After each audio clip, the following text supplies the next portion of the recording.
And simulation theorists are simply those who are using the idea of a higher power or simulation or some AI to explain the correspondences between what's happening in the news and what's happening in entertainment.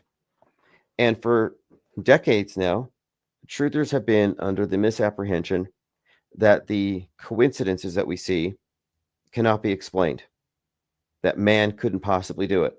Man can fake wars, man can fake history, man can fake dinosaurs and moon landings, but for some reason isn't capable of synchronizing entertainment propaganda with information propaganda. See, if you just look at the entertainment and the news as two streams of propaganda coming from the same source, it all makes sense. What we're really talking about here is the co-opting of all of the major entertainment platforms by world government. That it's already happened. It's water under the fridge. It's not coming. The New World Order is already here in that sense.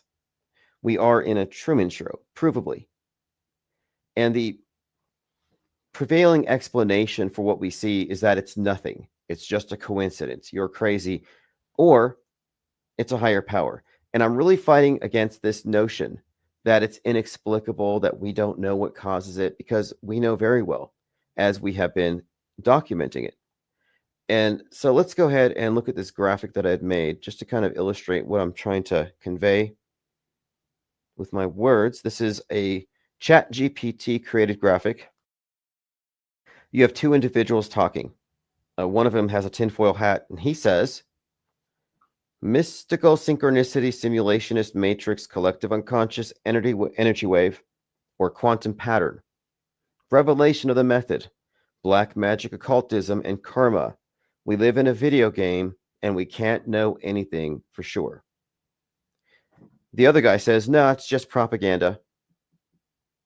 So what is it?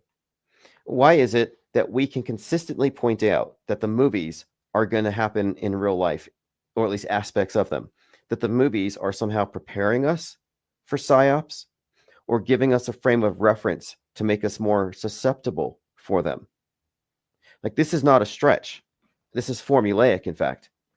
But until we started noting concurrent programming and how it's systemic, it's formulaic, it's intrinsic to what media actually is, we didn't really have the proper explanation.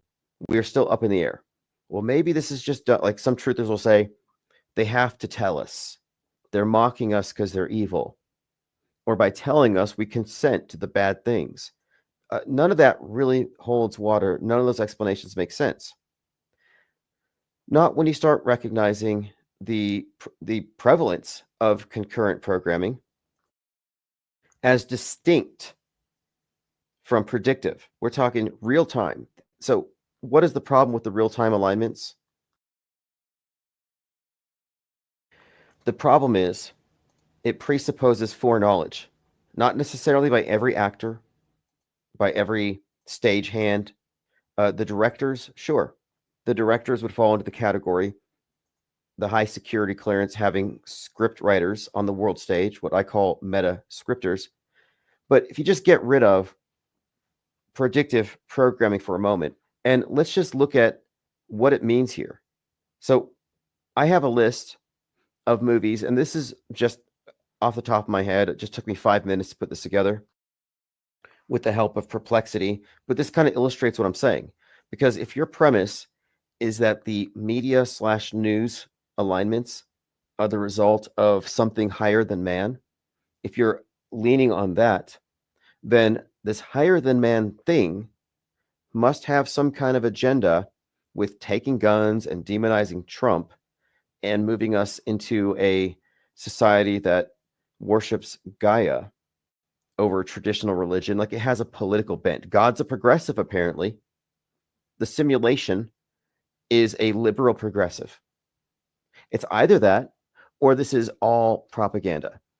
So let me list these really quick. TV shows and movies with eerie real world parallels I took this list and I said, these movies were all talked about in the media because of how they, quote, eerily mirrored what was happening at the same time. So this isn't just me talking. These have all been noted by the media. Stranger Things season 4, Uvalde, Texas school shooting. Netflix added a warning to the season premiere due to its proximity to the Uvalde tragedy because they had a scene with kids getting killed. And that's just scratching the surface. You could also connect some other aspects of it to the shooting at the Tops store out there where the white nationalist inspired by discord shot up a black supermarket. NBC's FBI season finale was pulled from the broadcast. They actually didn't play it. NBC FBI season finale. Why? Because the storyline basically happened in Uvalde, including somebody without a warrant, like it were both these instances. You had one guy said in the movie, in this NBC FBI show, he wasn't going to wait for a warrant. He was just going to go investigate this kid and stop a school shooting. So he did. He broke the rules, but he saved lives. But in Uvalde, the police were really slow to go in, and the shooter was stopped by an off-duty Border Patrol agent. So there's kind of this parallel. But again, these two shows were canceled or noted this event. Waco, American Apocalypse. The release of the Waco documentary coincided with Trump launching his 2024 campaign in Waco, a site with deep political and historical resonance. House of the Dragon, Roe v. Wade leak, and abortion rights debate.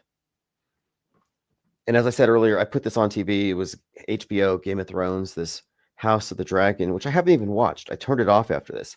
I turn it on, and the opening scene is the queen dying in childbirth because she had no bodily autonomy, and they needed that son, the male child, at the expense of her life, because the most powerful woman is still just but a broodmare for the state.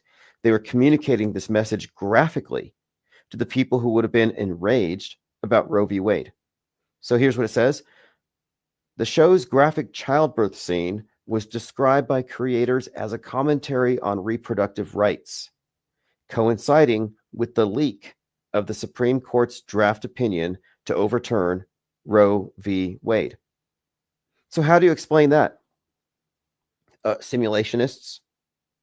If you are a simulationist, how do you explain HBO releasing a show that has a scene that seems like a comment on the Roe v. Wade leak, which hadn't even happened yet? Again, we're just scratching the surface. There are so many more just come into mind looking at this. Leave the World Behind. The fact that Leave the World Behind was produced by the Obamas is a big tell. A White Noise, East Palestine, Ohio train derailment and chemical spill. The film depicts a train derailment and a toxic event, quote, eerily mirrored by a real-life disaster in East Palestine. And of course, extras from that movie had to be evacuated when it happened for real. The madness parallels to Musk, political chaos, Luigi, Laura Loomer, we've talked about. The Trump shooting. The attempted assassination of Trump was attended by multiple examples of real-time releases of movies like Beetlejuice, the cartoon series Batman Caped Crusader. You had Captain America, Brave New World the day before the trailer released, had the president getting shot at. They changed it because of the event that happened. The Boys, same thing. They put a warning on the season finale and changed the title of Assassination Run. Mickey 17 has a character who, like Trump, was shot while giving a xenophobic speech, something about colonizing a white planet. Bullet grazes his cheek, consciously designed to resemble Trump. I mean, with the Trump ones, you've got a handful of others. Speak No Evil. The arrest of Andrew Tate coincided with Speak No Evil. The film's villain was inspired by Andrew Tate. The movie's release coincided with his high-profile arrest, drawing attention again to the overlap between fiction and reality. So this is just 5 seconds of research. I've got much more. And all of these are nuanced. And another thing, too, is we're also correlating drills with entertainment, with events. But looking at this, how can you conclude that these are just coincidences? And these have been documented and observed going back many, many years. 9/11, chock full of these. There's a show called, I think it's a movie called 5 Feet Apart, about two immunocompromised lovers who have to stay 6 feet apart. Came out in 2019. We have so many examples of this. So the explanation, the best explanation we have, is that these are related to these psyops. Same creators. I'd call it the psyop entertainment complex, the same agenda. So in other words, the agenda behind the movies is to get us to go along with the news media's agendas, which are in fact the government's plans for us. And there's only one government. I think we can just refer to it as the government. If you think there's multiple governments and different space agencies and the different countries are all in space and they're not all collaborating in a big hoax, I mean, that's just naive in 2025. What else are they lying about that they all know to be a hoax? Nukes? I mean, you think we're the only ones who know nukes are fake? There's a certain level, a certain security clearance where they realize it's just a bluff. It's just a hypothetical. It's just a hyperstition, a God construct that keeps the masses in line and gets them to willingly give out all of their power and money and resources for safety. But we're going to continue to refine our research methodologies, especially with AI. And we're going to do a nuanced takedown of PSYOP after PSYOP. But the reason why I'm honing in on this is that the misinformation line, that these are all the result of glitches in the matrix, these explanations conceal the real cause and conceal the alignment between entertainment and news, which is a facet of what media is. It's the only conspiracy. I mean, Bigfoot's fake, aliens are fake, chemtrails are fake, all these different conspiracies, Epstein's Island, Diddy, these things are all just distractions from this. All of the conspiracies are distractions from the fakery. And the damage control line, I believe, is to get people who notice media fakery to think that reality is fake. Oh, the reason for all these weird coincidences is that we live in a video game. Okay, well, if they just got you to accept the premise that reality is fake to explain the news not making sense, then they have effectively induced something of a schizoid break from objective reality. And this think tank may be the only objectivist think tank on Earth. The objectivists were never pure objectivists because from the beginning, even Ayn Rand treated the media as objective, as real, with different people's opinions bouncing off of that. And I'm saying, no, you can't make that a fundamental assumption and starting point. You cannot, especially not now. I mean, it was never something you could do and remain objective. We live in a sea of subjectivity. HG says, so Katy Perry didn't really go to space. Well, I knew she was prepared for space fakery a long time ago, and she has had this repeated role of a conspiracy, kind of a debunker. She was the target of a conspiracy. Some believe she was John Benet Ramsey, all grown up. She's toyed with this stuff. Now she's going on tour, by the way. Dwayne Aubith says, predictive programming is simply conditioning. Cognitive programming, the mystical explanations get more convoluted and absurd. Yeah, I had some guy say, it's quantum entanglement, bro. Like quantum entanglement to explain why the Roe v. Wade leak coincides with HBO giving you these hardcore visuals, or why the movies have things that shock you so that you want to vote for gun control. These are propaganda narratives and messages planted into movies, and it is timed, and it is deliberately put there to get you to acquiesce to the various psyops. And this is not new. JFK assassination, they say, oh, Lee Harvey Oswald must have been influenced by Suddenly and the Manchurian Candidate. No, those movies put the story out there so that when the thing goes down, people have a frame of reference. It helps them. It helps the entertainment is like the sugar they put in the poison. which is the news media psyops, and it helps it go down. It makes it more believable. And many have noted coincidences or people making these comments where it was like a movie after 9/11. It was like Independence Day. Well, leading up to 9/11, how many movies did you see about terrorism, buildings falling from the sky?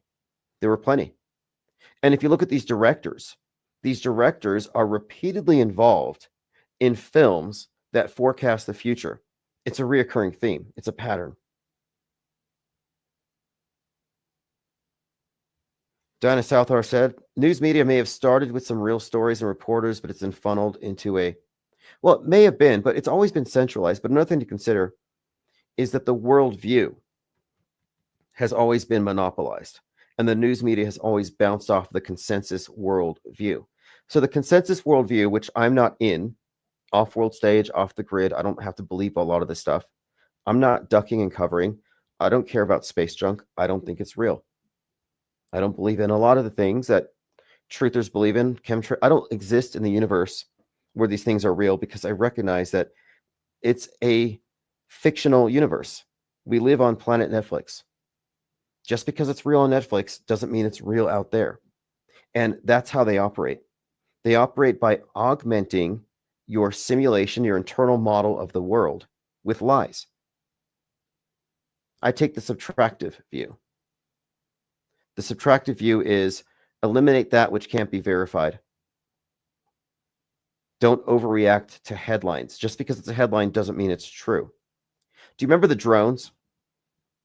Does anybody remember the drones? The drones that were swarming the skies in New Jersey, and none of the drone sightings were drone sightings. They were all airplanes. But it was going viral until people got distracted by something else, which is the pattern. Oh yeah, they got distracted because the Epstein files were going to be released. That didn't happen, but they were distracted because the JFK files were being released, which didn't happen. And then the Diddy files didn't happen. So many nothing burgers. And the most interesting thing to come out in recent years about the JFK hoax is that 2 months before his assassination, he and Jackie filmed a home movie in which he was assassinated. They employed the assistance of Secret Service agents and Heinz 57 ketchup. And there's a movie out there, Vanity Fair talked about it, September 22nd, 1963, JFK filmed a home movie. Well, Jackie filmed it. He was the star, and he was killed in it. I mean, that's just, I think, something of a clue about how they were going into this thing with the spirit of this is fun. It's kind of I think they think it's a joke. But let's see here. Cygirl says, watch Christopher Nolan's The Prestige. Yeah, I did watch that one. And look, Christopher Nolan is a great example. If you look at his movies, like the Batman movies, how many times have those movies correlated with PSYOPs? We got the Boston bombing, Joker, Sarnev, the Joker. And then years later, Batman comes out, 3/4/2022, was it? And the day that came out, Joker, Sarnev's death penalty was reinstated. You have many correlations between Nolan's films and the school shootings. And then you have Nolan's films also having foreshadowing for 2020. Then you have foreshadowing for the nuke and his brother with Fallout. I mean, this is a consistent pattern where we've started to label certain directors as, quote, meta scripters. And it's intriguing to look at how they seem to be given these roles consistently. It's kind of an error to focus exclusively on Stanley Kubrick, even though 2001 Space Odyssey foreshadows 9/11. The Shining also foreshadows 9/11, not just Apollo 11. There are many clues throughout his movies about his involvement with the JFK assassination hoax. But the focus on Kubrick is often tied to this idea that he's some kind of a whistleblower, that he was an anomaly. And it's like, no, he's not an anomaly. The people who get high up enough in the pyramid are, at some level, drafted into this or conscripted into the world stage theater, which is all propaganda. And our approach of media here, looking at it as a unified system between the entertainment and the news and all the celebrity stuff. Looking at it this way, we make predictions. So I see there's this event where Trump he's on trial, he's in the courthouse, Robert De Niro's outside. Now, I've never taken a special interest in Robert De Niro, but I said there's no way he's out here truly Trump deranged. That if Robert De Niro is out here drawing attention to himself and using certain keywords, called Trump a destroyer, I said, watch, look through his movies. There's something in it. And it turns out that in the movie Machete, he plays a Trump-esque character who's giving a speech about immigration when he gets shot. What was Trump giving a speech about when he was shot? Oh, yeah, that's right. He was pointing at the sign, the immigration sign.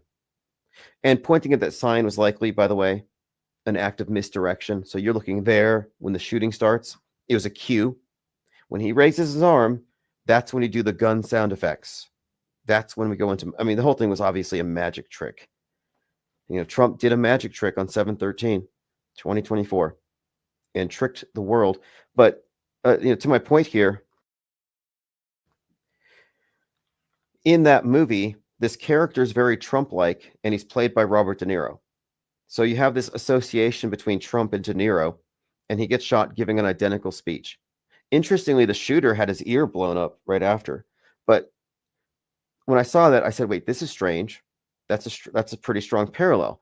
And then going deeper, we realized, okay, De Niro played Travis Bickle in Taxi Driver. Taxi Driver inspired Reagan's shooter, who also shot Brady with, and again, these are all intricate and there's layers to these things, but just on the face of it, De Niro inspired a presidential shooter, and that role, Travis Bickle, was the basis for the Joker, who shoots De Niro on TV. So you have, and of course, De Niro in Taxi Driver was an assassin. So you have this repeated theme of the assassin, the assassinated with De Niro. And again, this is just kind of scratching the surface, just pointing out that seeing that he was there, I said, watch, this is going to tie into something. And then what happened less than a month later? Trump gets shot. So I said, hey, look, we were just watching the Machete where this guy's giving a xenophobic speech and he gets shot, and look what happened to Trump. And then, of course, I mentioned earlier, Mark Ruffalo, who was born on JFK's death day, 11/22, is in a Trump-esque role in Mickey 17, talks about colonizing an all-white planet, and a bullet grazes his ear at some point in the movie. I haven't seen it yet. I'm going to go see it. So if you support this channel, you're paying for research, whether it's software, AI stuff, or movie tickets.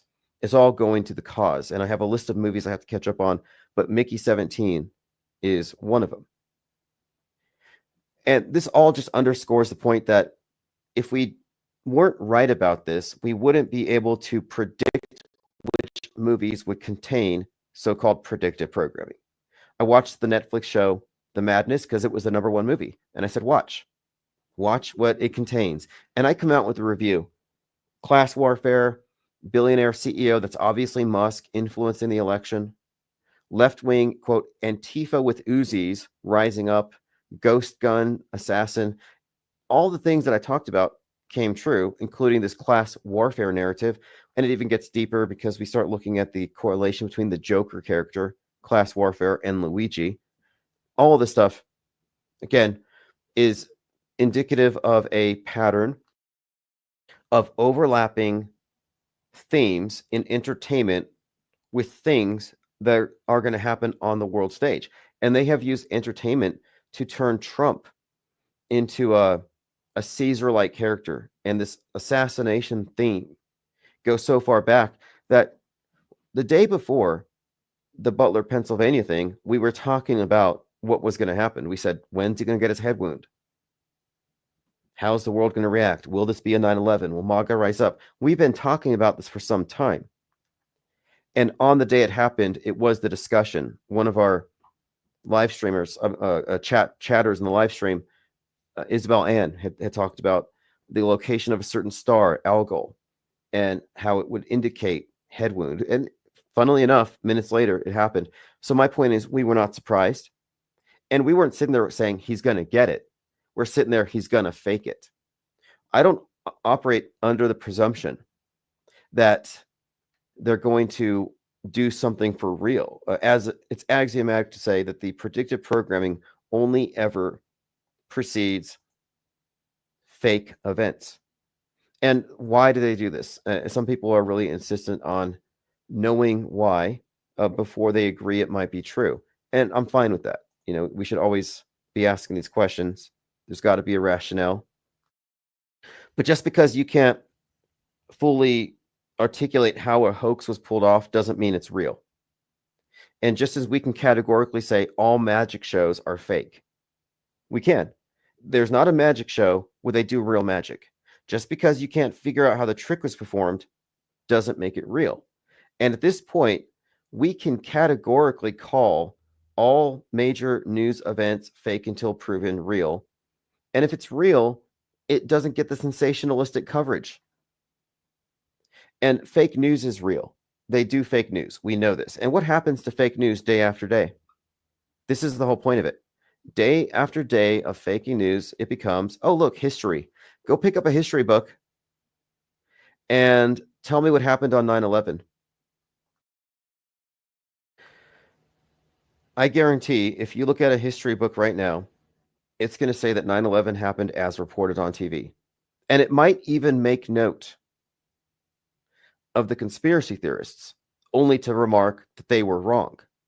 But they are going to treat what was broadcast on news media as evidence, as just reality being broadcast.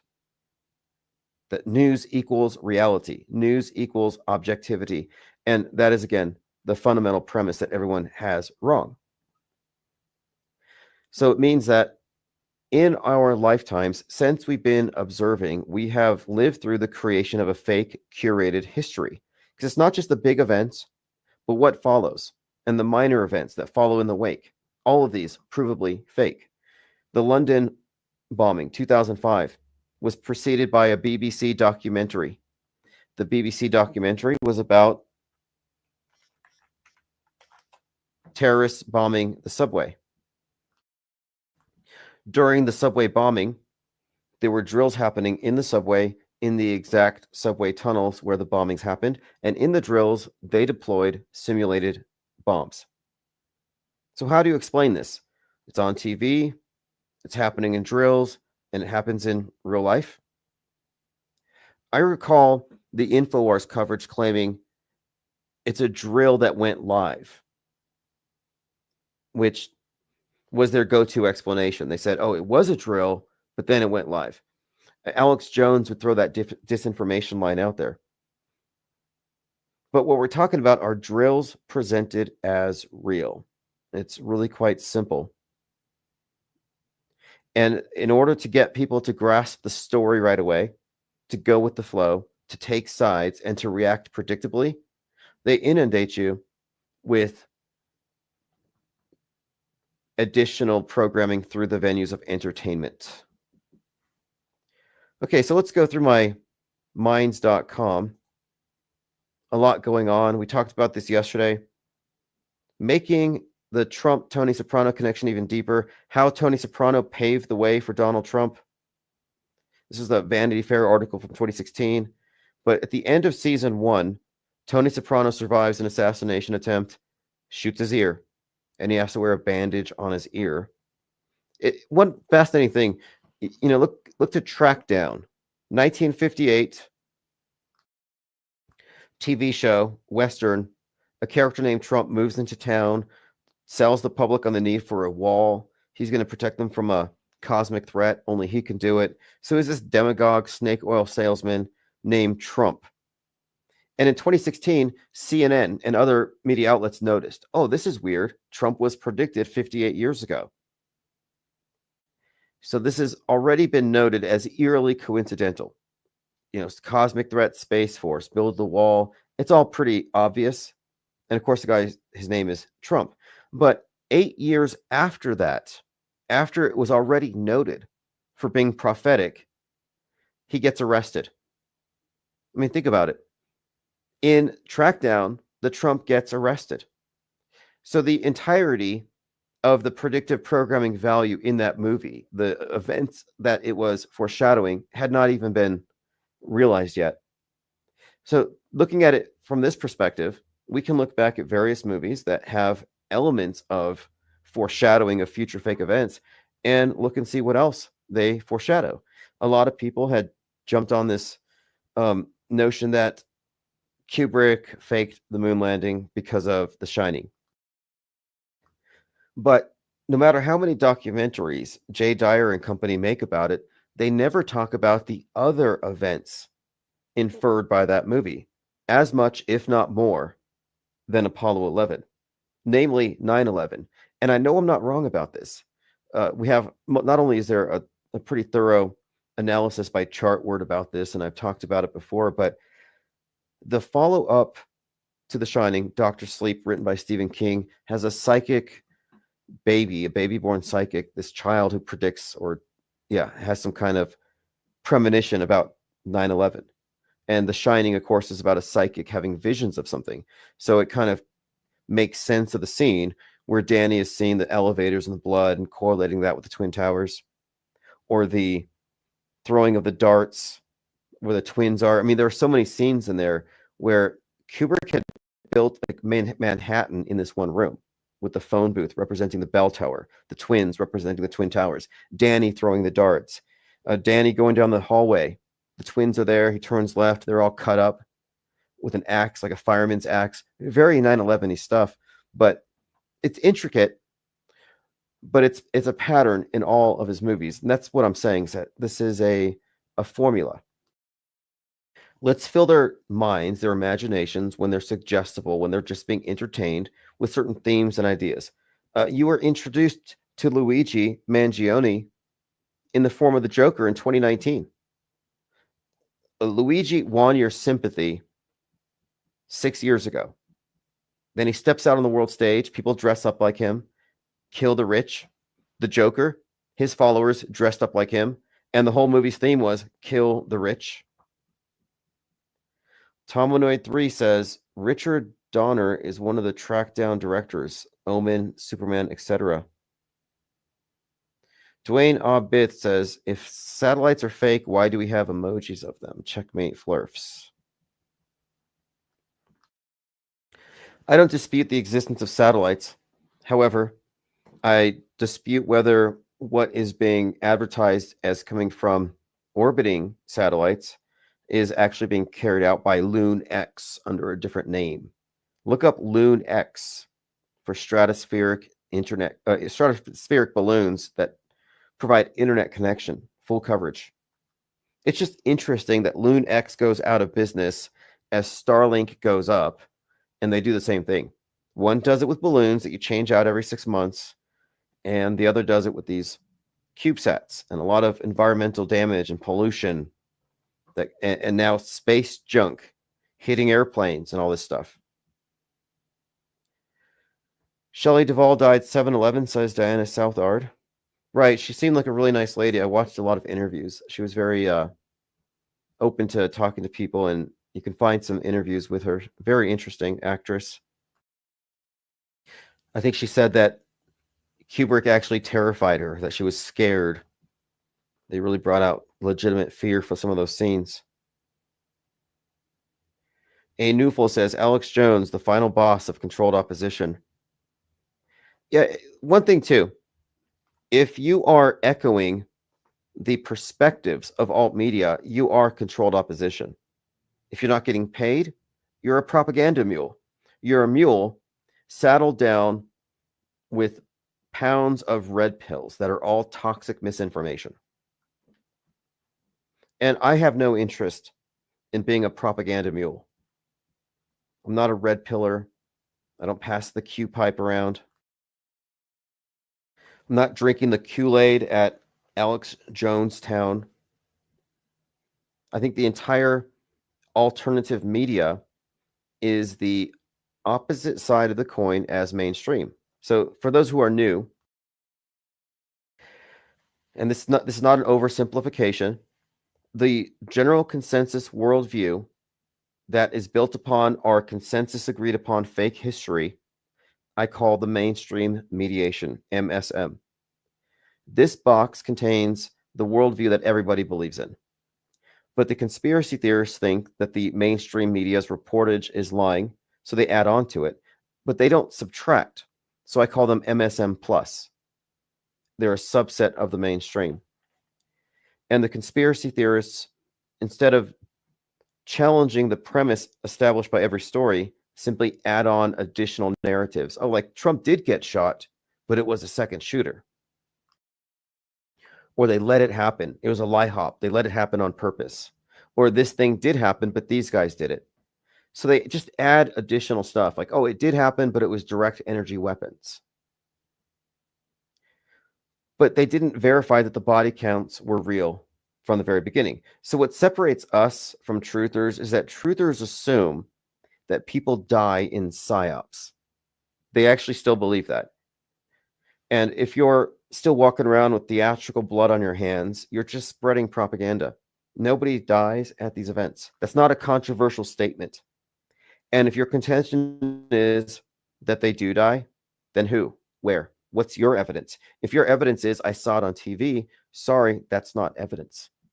And the mainstream media's job is to meet the requisite burden of proof. The fact that they don't or they can't is not my problem. If they don't, I simply don't believe. If you do believe, then you at least have to admit that you're a believer, but you don't really know. And there's a qualitative difference here.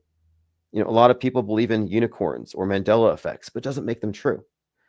People believe that these events are real, but the deep state's doing it, or it's real as advertised. But these are mere beliefs.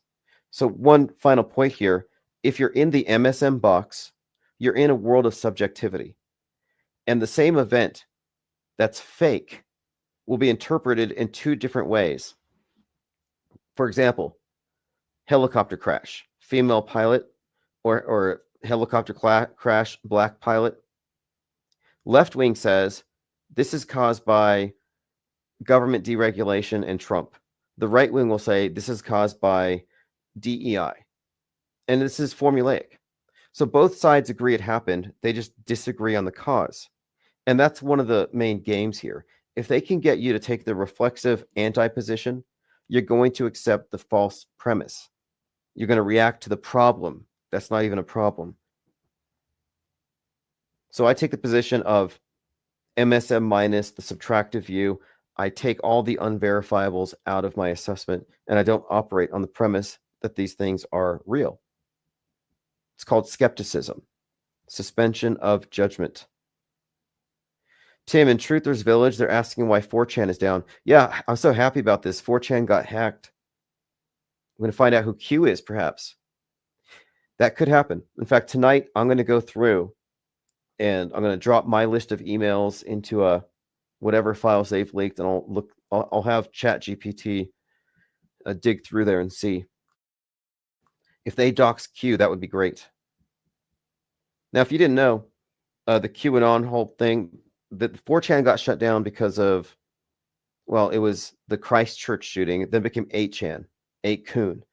And one of the Q droppers is somebody that we know. So what I'm saying is that, Q might be 3 or 4 people who've dropped the posts, might have been several different people, but for sure we know one of them. And he's part of this George News outfit at the White House. And if his email address shows up, it's going to be searchable against the lawsuit that's public that will connect him to a number of other things. It's a pretty big story. The story being that in the White House press corps, you have a influential, popular QAnon promoter who's gone undetected for years. And he was the guy that hacked Hunter Biden's laptop. Ted Stryker, yeah, there is a Discord server. Just go to ips.monster for the new one. I deleted the previous one. We're going to go back into voice chats, and we do have to get back into panel discussions. But we're going to have some rules this time. The last Discord server was, I would say, co-opted with individuals with a religious agenda. I'll just leave it at that. And I'm not a religious person. And if you are, that's fine. But we don't bring up God when we talk about climate change, and we don't need to bring up God when we talk about media fakery. And I'm trying to break that habit of somehow putting these things in the same area, like these are relevant. Like, what does the Lord think about Sandy Hook? Like, let's just stick to the facts. What's up, Marcel? Good evening from Holland. By the way, this is the new format. It's not really different from your perspective. We don't have Godzilla, but other than that, as long as we're not buffering, I'm fine. If we do buffer, then I was wrong for blaming OBS, but I think we've been fine so far. So we've been talking about the widespread skepticism regarding the latest Blue Origin launch, and people like Azealia Banks calling it a hoax. I'm going to call it a hoax until I see Kate Perry singing It's a Wonderful World levitating in space. We're not going to get it. And many have noted that while they were in space, she had her face against the camera lens with her Daisy. She wasn't even looking out the window. Like, imagine taking a trip like that and not even looking out the window. It's all just performative. And I hate to say it, but we have to just be honest. Kate Perry is a top tier Illuminati liar. She's in the club, and it's not a very big club. The other day I mentioned the 9/11, was it 9/11 syndrome or something? The 9/11 effect. It's called the 9/11 sign. So I found this article in the New York Times where they found this person who made all these claims about being in the towers, losing her friend, getting somebody's wedding ring. And I remember these stories just went so viral. In fact, let's look at this one. And I'm sure there's an agenda behind it. Like, why would they share this? Okay, so in a 9/11 survival tale, the pieces just don't fit. Tanya Head's story, shared over the years with reporters, students, friends, and visitors at Ground Zero, was a remarkable account of life and death. She survived the tower attacks, was badly burned. I think she almost lost her arm. She crawled through the chaos and carnage on the 78th floor. A dying man gave her a wedding ring for her to give to the widow. Very dramatic story. What I witnessed there, I will never forget. She told a gathering at a college in 2006, a lot of death and destruction, but I also saw hope. So she's out there on the circuits with her resume of being a victim in 9/11, and it turns out it was all fake. Kind of like that George Santos guy. George Santos claimed that his grandparents died in the Holocaust. And his parents died in 9/11, and he died in Sandy Hook. And people just believed him. And I was like, wow, the more you lie, the higher you climb. And if you're a big enough liar, you go all the way up to space, like Kate Perry. How many of you were thinking they were going to blow that thing up just to make some ironic kind of DEI story for the right wing to use against everybody, like they have been doing with these helicopter crashes and plane crashes? It's just too good of a opportunity. And I wasn't the only one to suggest that it was possibly diabolical for Bezos to send his wife up. We're like, well, how is their relationship? Because this is some daredevil stuff. And one other thing, if I'm going into a capsule that's going to be flung up into space and might possibly tumble, and I'm going to be flying around the room with a bunch of people, I'm going to wear a helmet. I didn't see anybody wearing helmets.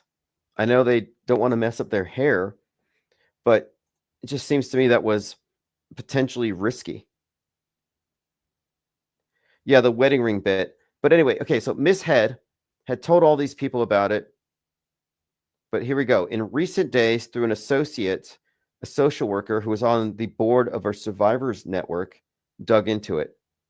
And it says here, her relationship with Dave, one of the victims, was a fantasy. So the whole story breaks down. And they call this thing the 9/11 sign. And there were many people who were doing this. I've talked to many of them. I've lost track of how many callers would call in claiming that they knew somebody who knew somebody. What's up, X322? Thanks for joining. Marcel says, can space be called the bottomless pit of lies? Yeah, I look at space as a metaphor.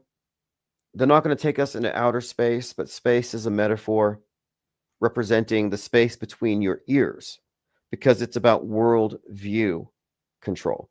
This is the world. This is what it looks like. This is our closed system. And once they've established that, they can build off of it. Like, now it's fragile. Now we threaten it. Now mankind is a tumor on the side of Mother Earth. I saw that, Diana. There are images. Jeff Bezos tripped and fell on his face. The man who fell to Earth. I was talking about how he relates to the man who fell to Earth. But yes, he tripped and fell on his face on the way around the capsule before it was opened from the inside and then closed so they could open it for the cameras with Bezos' special tool, because you can only open it from the outside. I mean, what a continuity error. What a goof. Such a scam. Space is a scam. Kate Perry didn't pull it off. And the hair, did you notice how lazy they are with the hair? I think they're not even using hairspray. They're not doing the Suni Williams treatment where they douse it with so much hairspray it stands up stiff. They're not using the CGI hair. No, they're just kind of barely blowing it with the dryer. The one who went up with Musk's rocket over Antarctica, her hair was just flat. It's like, what's going on? Do the private space agencies not have the same hairdresser that works for NASA? And I think the guy that does the hairdressing for all of the mass shooters is the same, because they all have the same ridiculous bowl cut, which again is likely a symbol. Okay, let's continue. Sean McGuire. Oh, this is interesting here. This is someone talking about the hero Luigi Mangione. We may get to that. When faking space goes horribly wrong. So if anybody here is still thinking that they are not lying about sending her to space, let me show you what we're talking about with the door. Because to me, I think this is conclusive evidence of fakery. Okay, when faking space goes terribly wrong, and this video is by Taboo Conspiracy.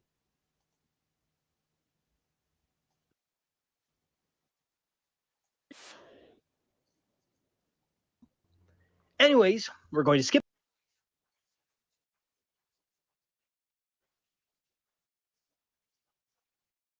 Was that the women inside prematurely opened the capsule and the Blue Origin handler rushed over to the door to tell them to close it. Let's watch. Oh my God, I saw the stars. I saw the curvature of the earth. You know, what's going to come out of her mouth, but really her heart. And is that okay? Watch. So if you're looking at the screen here, the capsule's on the ground. It just came down from space, perfectly level. It's surrounded by a bunch of vehicles, and you're supposed to believe that this door is sealed shut. So Jeff comes out with his little hammer tool to open it, but they open it up and like, is it ready yet? And like, you know, I think it's Kate Perry is like, no, get back in there. Jeff Bezos out there right by the capsule? Kind of hard to see. Then about 2 minutes, 45 seconds later, Jeff Bezos goes up to the capsule with a special tool to unlock. Wow, that's hard. That's very difficult to open. But it was very easy when they did it from the inside just a minute ago. Oh. You didn't really close it again.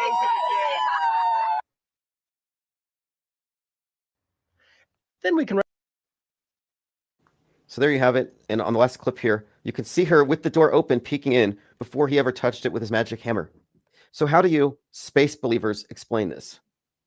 Now, I know what this really is. This is the capsule. the capstone. It represents the heroic elite, the golden tip of Osiris's obelisk. This is religious pageantry. Space is a secular heaven. It's a heaven that the atheists will believe in.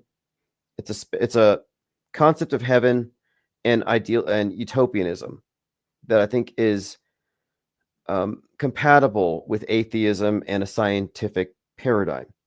And all the other religions, with their various versions of heaven and paradise, they all still believe in space. So it's very unifying. It's a heaven that atheists also believe in. Dwayne Arbith says, haha, interstellar bouncy castles. Well, that's kind of what I was thinking, is that the way they flew around inside of it, it looked like they were in one of these bouncy castles, and they're not wearing helmets. But I'm sure there's going to be some explanation tomorrow. Like NASA they'll say, because here's what they do.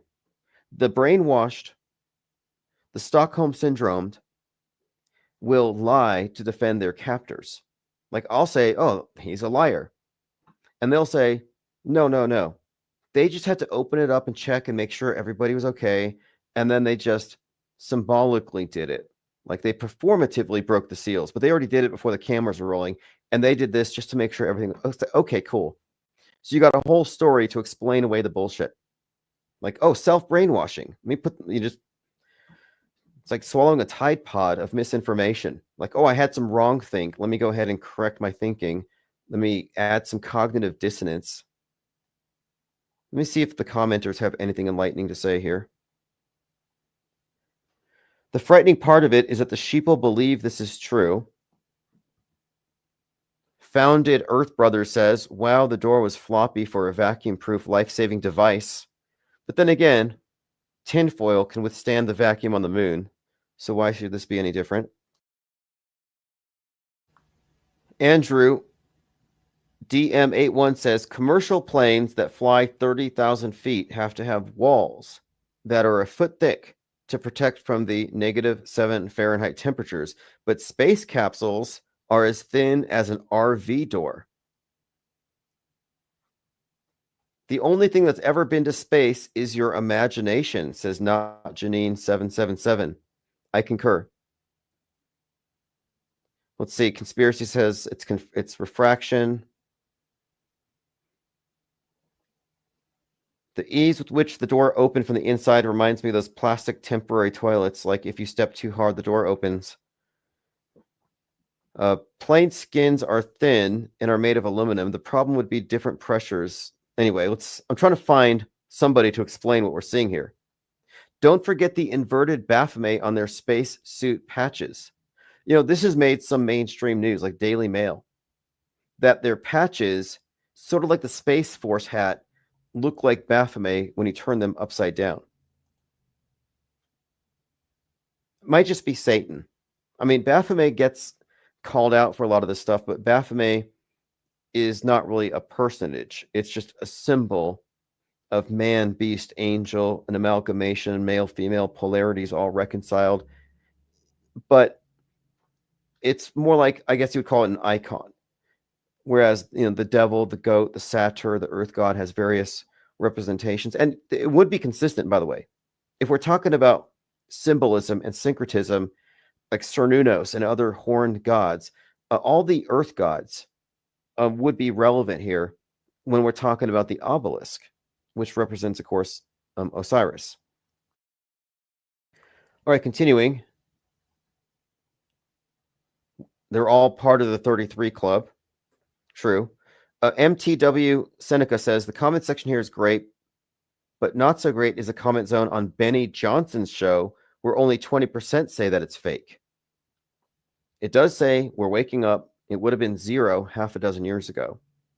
Yeah, Benny Johnson is a mainstream alternative type. And you'll notice that their people are brainwashed. One of the things they all believe in is this is also clever on behalf of the programmers.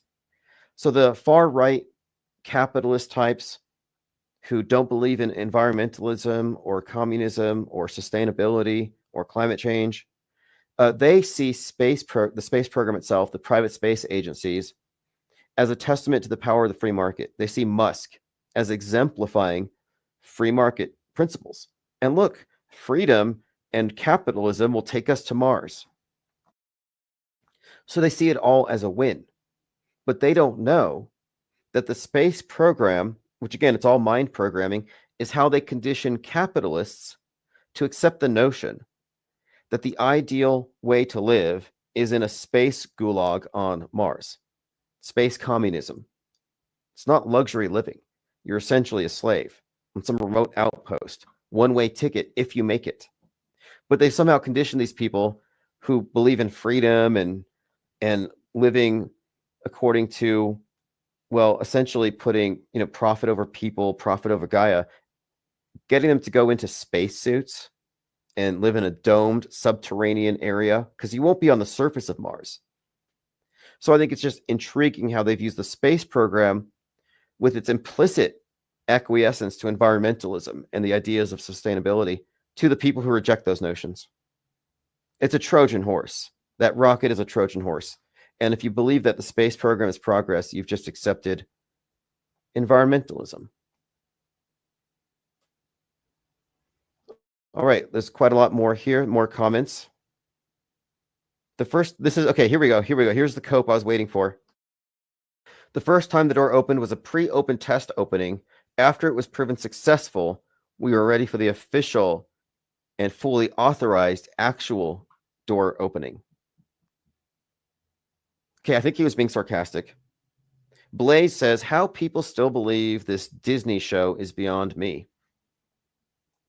Well, it's a religion for the atheist. It gives them hope.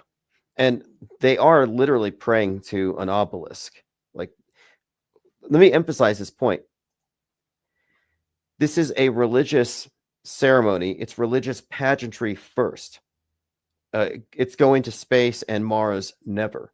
Like, its primary purpose is the one world view. This is the one world religion. So the rocket, the space program has given us our cosmography. And I'm not even saying the Earth is not a ball. In fact, funnily enough, I don't know what her point was. I think I even have it here. Let me go through my Twitter. Blair White posted something. Let me see if I can find it. Because people have been comparing her to Lauren Sanchez. And she was kind of trolling, but she said the Earth was flat. Back from space, the Earth is flat. Let me see if I can find that post. So many people are trolling this. And someone in the Discord or the Gilded had pointed out that it seems like it's only right-wingers or conspiracy theorists that are calling it fake. And this is not new. The flat Earth thing has only ever been right-wing conspiracy. It's not a liberal thing. The flat Earth thing has an intrinsic rejection of climate change, environmentalism. So here you have it. The mission patch does in fact have a satanic goat emblem. Make of that what you will. Tommy Borum says, look at the capsule. There's no scorch marks. They're on a sound stage. The capsule has no signs of having been through the atmosphere. Come on, be smart. Yeah, I don't even think that they dropped them off of an airplane and put their lives at risk. I think this is actually being filmed I think this is a simulation, and they do it all in a simulation indoors, and then they go outside where this thing's already on the ground. Mazel says, Sky News calls it cringe. Good. See, that's progress in a way. But one of the reasons why look, Bezos, Musk, billionaires, rich people, capitalists, they kind of have it out for private space agencies. And one of the storylines I've been hearing for several years is that the billionaire with access to space, like Musk in particular, is destroying a system that affects the commons, that one individual can destroy something for all mankind. So Musk's space junk has been a theme. And even before Musk's space junk started falling, I said, watch. They're going to correlate X, disease X, and mind viruses or mind junk with space junk. And they're going to say Musk is a problem for polluting cyberspace and outer space, and that he shouldn't be allowed to exist. that nobody should be that rich. No individual should be able to destroy entire systems that affect the entire commons. And it's come into fruition. Now it's all about Musk's space junk hitting or nearly hitting airplanes, FAA warnings raining down on us all the time. Diana says Bezos kissed the ground and so did she. I'm sure that clip's going to show up.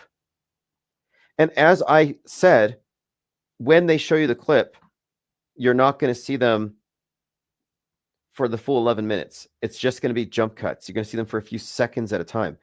And it's dizzying. Like, why is this?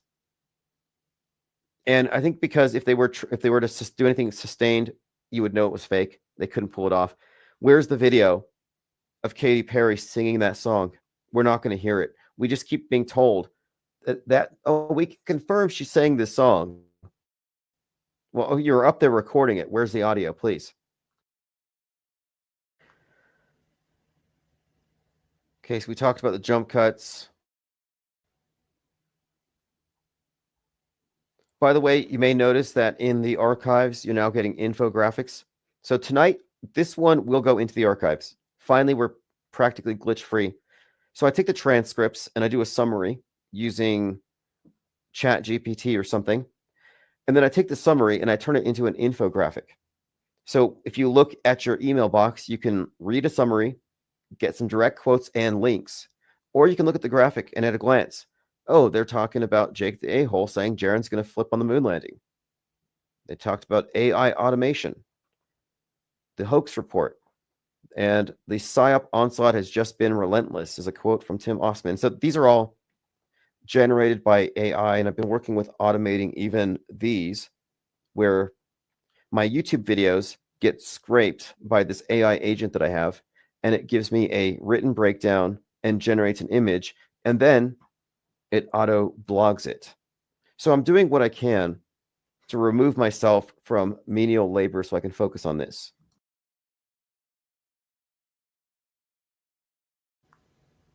Lord Laney says kissing the ground is ball worship. Yeah, you know what? That's probably good. A good way of putting it. The word obelisk means shaft of Baal. And Baal is another name for the earth god. You got Baal, you got Osiris. Saturn has these, when you look at the syncretizing of these various versions of the dead sun god, they all essentially have the same kind of form, same story, but they're represented by the obelisk. And these are themes. These are themes that come from that derive from religion, but we see them in the movies. I mean, they encoded this story into the fight between Darth Vader and Luke Skywalker when he gets his sword hand cut off, and then he hangs from a cross in Cloud City before they reattach it. So it's not hard to imagine the significance of the lightsaber, the sword, in a Freudian sense, and the loss of the sword hand, the severing of the sword, and then the reattachment. And this is an integral part of this myth. And the myth basically is about the sun giving its life to us over the course of the day until the Lord of Darkness, Darth Vader, night, Set, the Prince of Darkness, kills the sun at sunset.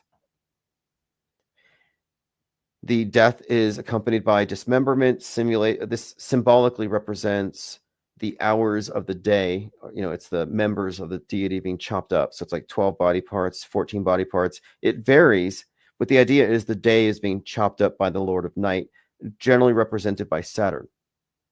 That Saturn is bringing the darkness the way the sun brings the day. So this eternal fight between light and dark was played out with Luke Skywalker and Darth Vader. And the whole thing about, you know, this finding out that his dad is Darth Vader is also very consistent with this mythology of where you have the idea of the sun god reincarnating after being Lord of the Underworld with the death-like skull visage of Vader. So there's this idea of the ever reincarnating Sun King. But again, one of the main symbols is the obelisk, because in the Egyptian version, after he's been chopped up by the Prince of Darkness, Isis, who's the goddess of the night sky, she can't find his severed member. It was cruelly discarded, hidden. I don't know what happened to it. So she buries the body parts she can find and then puts a stone obelisk over the grave to complete him. So that symbol is a symbol of reincarnation, regeneration, resurrection. And that symbol is featured strongly within the entire space program. The Saturn rocket, the Apollo mission, it's all sun worship stuff. And by the way, on the moon, Neil Armstrong performed a Catholic mass.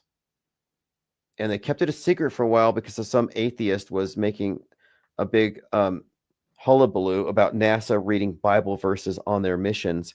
But yes, on the moon, they performed the Holy Communion. You can read it, what he said about the wine in space going into the glass.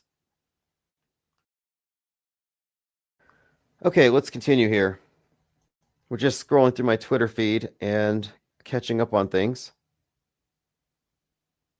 Kate Perry, Lauren Sanchez, Gayle King expressed gratitude to the rocket ahead of their launch. So here they are, prostrating themselves before this obelisk, and Perry says, quote, "They're putting the ass in astronaut."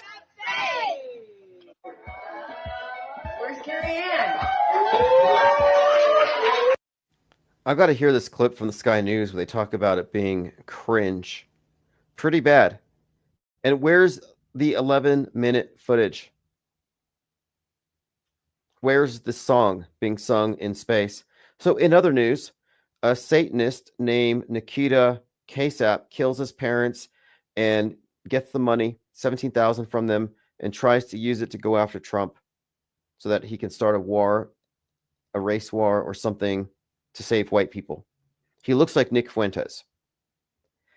Similarly, Mr. Satan was arrested for threatening Trump and Musk. So I think that's kind of interesting. The two most recent assassination plots involve Satan. One of them is Mr. Satan. The other one is a member of the Order of Nine Angels, a satanic neo-Nazi group that's been around for a long time. I've heard of them, and I've seen some of their symbols, but I never really met anybody who was a part of that. Okay, moving on. We've talked about the helicopter crashes quite a bit. We'll move past that. There's always such a glut of news. It's like 3 days of news every day. You can't possibly keep up with it all. Mr. Satan charged with threatening high-profile assassination. Pennsylvania man going, oh, he's from Butler, Pennsylvania, going by Mr. Satan threatened online to kill Trump, Musk, and ICE agents. Now, as I said, life follows Netflix. That cyber truck that blew up in front of Trump Tower was foreshadowing that these two were being symbolically destroyed, attacked. That was a message. And he was a Green Beret. And I thought that's interesting because the guy that shot the CEO is Luigi, and many pro-Luigi people are dressing like the video game character Luigi, who wears a Green Beret. And this anti-CEO, anti-Trump sentiment and this Green Beret, the green hat, the Robin Hood-esque nature of Luigi wearing the hood, and it was green.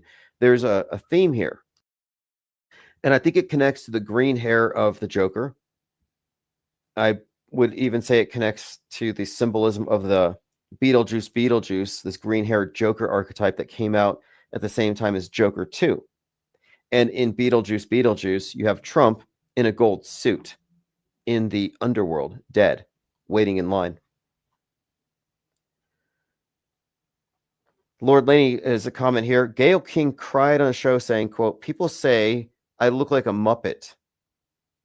I think that was a shout out to her being a Metascript puppet. Oh, it's 9 angles, not angels. Okay, my bad. Angels, not angles. Well, according to the high priest of the Church of Satan and Taylor Swift's dad, Anton LaVey, John Dee was referring to angles when he referenced angels in his Enochian magic. He made this enigmatic statement about it because, John Dee coined the term British Empire. I would consider him to be the godfather of modern occultism. Crowley borrowed from him. Ritual magic, whether it's satanic stuff or Wiccan stuff, all comes from essentially John Dee's work. And he used a black mirror to communicate with. That was a common theme with demonology, is you talk to the entities through a black mirror that you have outside of the triangle with your circle, and supposedly you can see them in this thing. They interact with it. So your iPhone might have another purpose, but his black mirror was actually on display. I think it was stolen. He was also a pen pal and an advisor to Gerardus Mercator, Mercator projection. And they have this correspondence about this supposed 33-mile circumference magnetic rock at the North Pole. Interesting character all around. But yeah, John Dee's birthday is 7/13, says Dwayne Abith. Fascinating. Did not know that.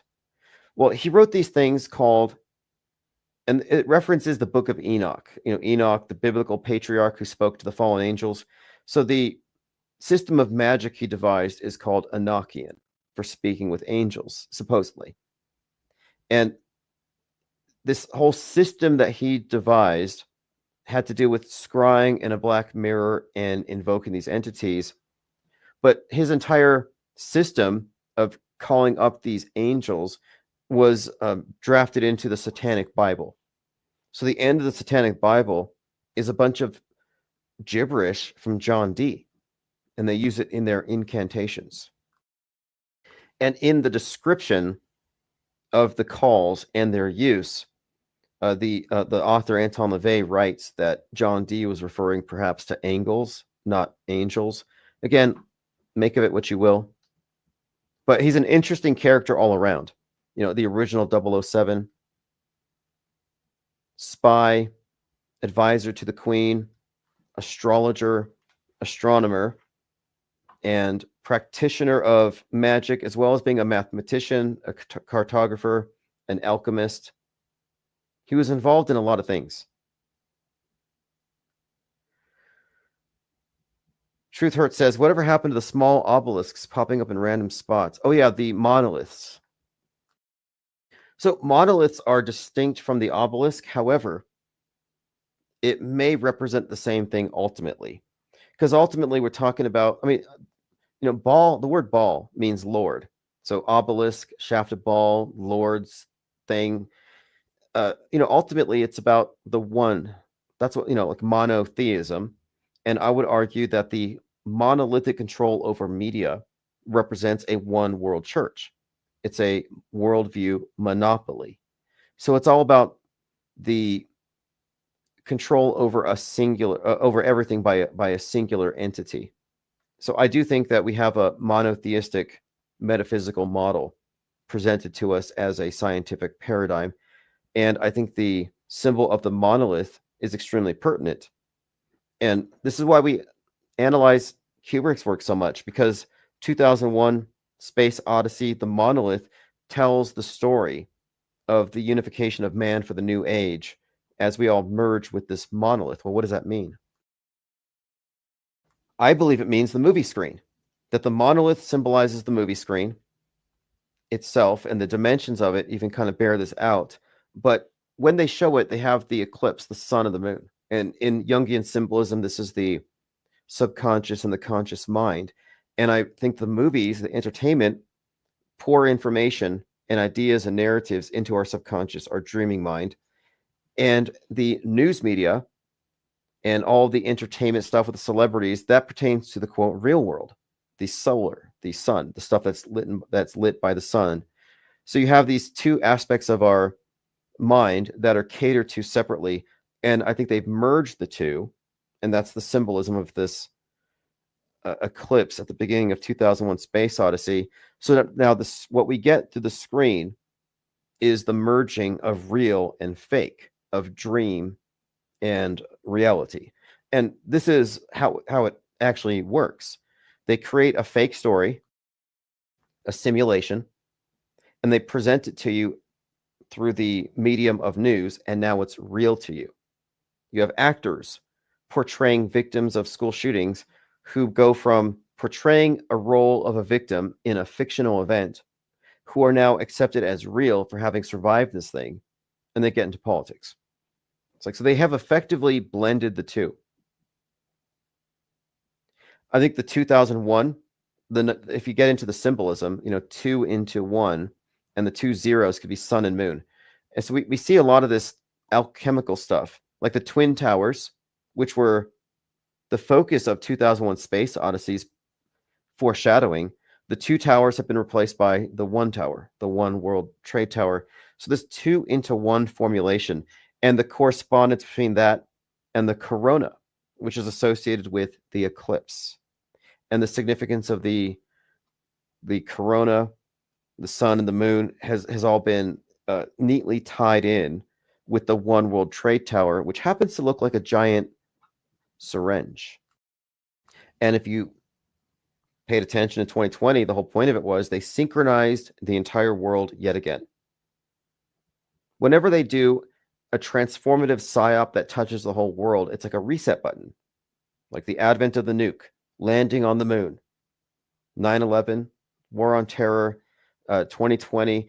They use these big psyops to move us collectively forward into the next iteration of fake news. And fake news becomes history. These events are, in my view, contemporary myths.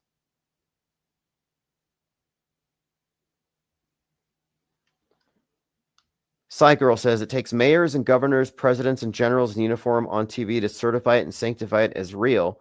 They have to wrap the flag around it to capture the masses. Yeah, that's an astute observation, because some people are like, how come we don't have crisis actors blowing the whistle? The focus on crisis actors is a purposeful misdirection. Notice how Alex Jones got sued over calling out crisis actors. Not once did he ask who wrote their scripts. And he didn't make it his focus to ask the bigger question. If this is fake, then who would be involved in it? It's not an isolated incident that CNN pulled off to trick Fox's audience and influence them. These psyops, and this is what I learned after studying these things intently for a few years, is that these things are partisan, but the sides do not call out each other's fakery. They'll disagree on why it happened. School shooting happens. Left will say it's because of the Second Amendment. The right will say, no, it's because of mental illness and SSRIs. So they both agree the fake thing happened, but they disagree on the cause. And that is one of the repeated patterns here. But if they were to ask the bigger question, how connected is it, or who's behind it? Well, every psyop, big or small, would necessitate the coordinated actions and involvement of media, politicians, police, EMTs, the hospitals, the Department of Homeland Security, and on up. So it's not a hoax. These are psychological operations, influence operations, propaganda operations. But to call it a hoax is to really minimize the extent of it. And not only that, this is systemic.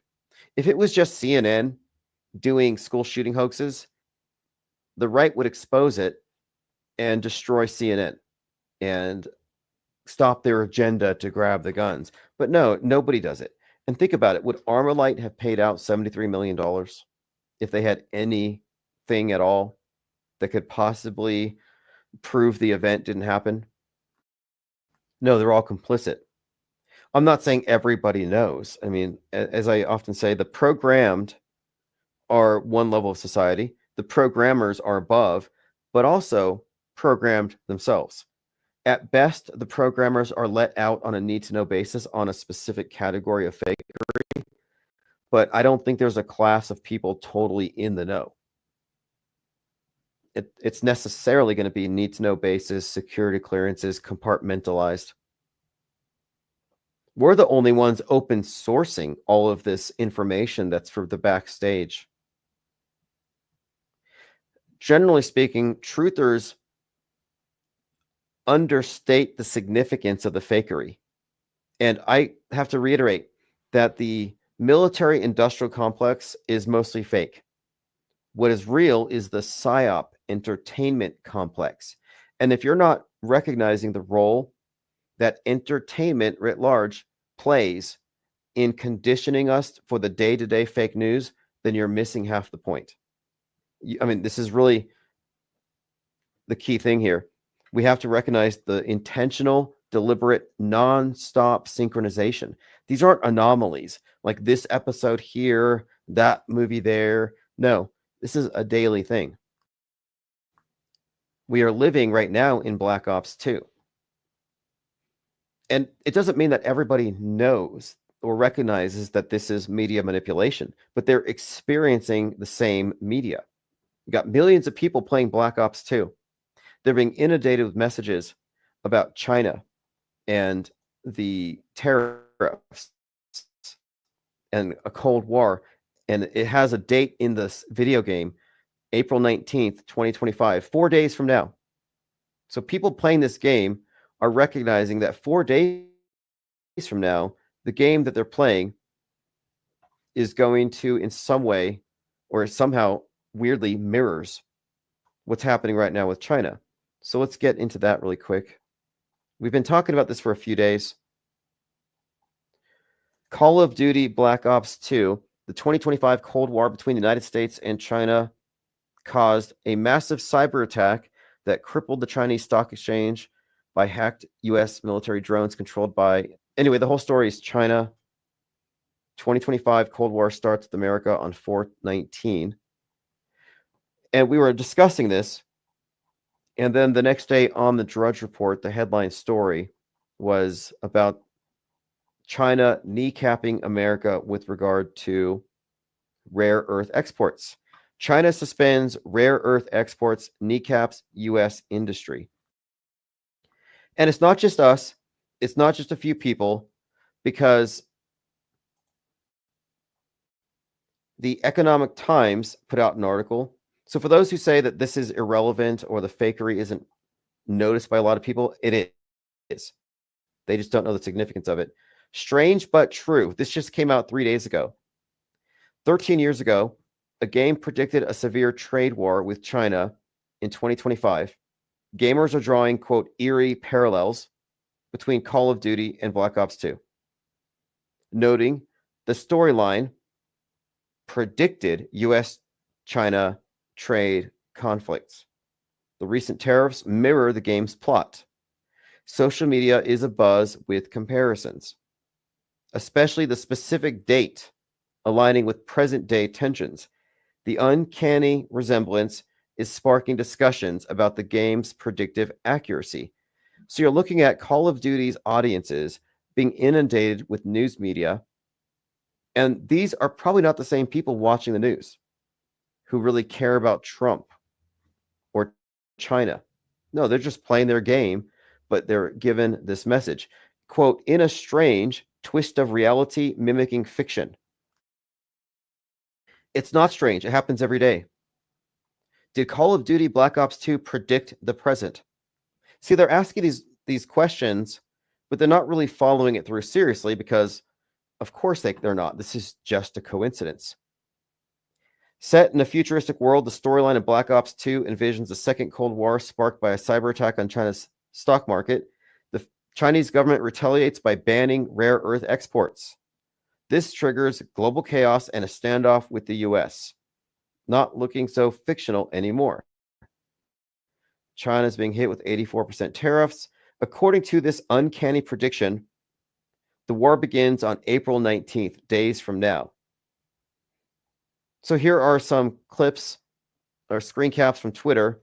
Black Ops 2 is about to happen in real life. Trump got his foreign policy from Black Ops 2. This is from Daily Mail. Call of Duty Black Ops 2 is trending because it has predicted the trade war with China. So again, just to reiterate here, the so-called predictive programming artifacts that we point out are force memed into the collective consciousness. It's not like a handful of us talking about it are noticing it. No, everybody's noticing. They just don't have a clue why. So all of the people talking about this and playing this game have been immersed in this story that's taking place on the world stage right now. And this is systemic. This is how it always happens. Now, here's a guy who recognizes this, and he thinks that this is investigated. If I were to tell you 13 years ago a game developer would predict the future, you'd probably call me crazy, right?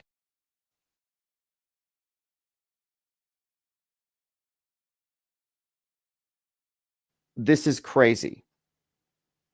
That this is some kind of conspiracy and that somebody needs to be investigated.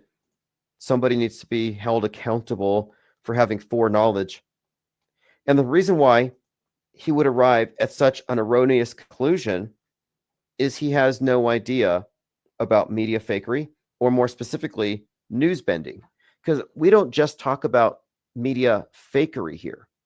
We're talking about the systemic influencing of mainstream narratives for the purpose of curating and writing history day by day. Our history is being manufactured daily. You know, we can talk about fake history, but when does it begin? Oh, everything's fake. What? Prior to what year? Yesterday. Fake history starts right now. Every news story that's fake, every psyop, every simulated event that goes into the consensus worldview as real is part of our now shared history, fake or not. And this is why I can say that we are living in a news bent reality. Our consensus version of things has been steered by who? By a media, rather, I would say by a worldview monopoly, world government. We live in the world they put us in. And in this world, rockets go to space, nukes are real, space junk might kill you tonight in your sleep. And if you don't recycle enough, there's going to be a flood that will destroy the world. Like, there's all these things they've added that are now part of our existence, real or fake. Okay, here we go. Keith Morris from the Jerks calls for a, quote, army of Luigis. And they played a song called Coup d'etat. So this was an event, I think in Coachella, California. A sudden, violent, and unlawful seizure of power from the government. There's a lot of pro-Luigi stuff. I had this clip I was going to play. This is Taylor Lawrence, and she worked for the New York Times. And it's not just that she's expressing this opinion, because every leftist would agree with her opinions. But I think the thing that's most striking about what she's saying is that they platformed this person. And yeah, she does indeed praise Luigi, calls him I think she calls him a smart, attractive revolutionary. Girl says, who wrote the scripts? Pentagon PsyOps consultants. Your guess is as good as mine. I would say that's mostly accurate, though. I think it's accurate to describe what we're looking at here as a military operation. It is Psy-War. This isn't, I mean, I call it the PsyOp entertainment complex, but it's effectively a form of subjugation through mind war, which is nicer than the other kind.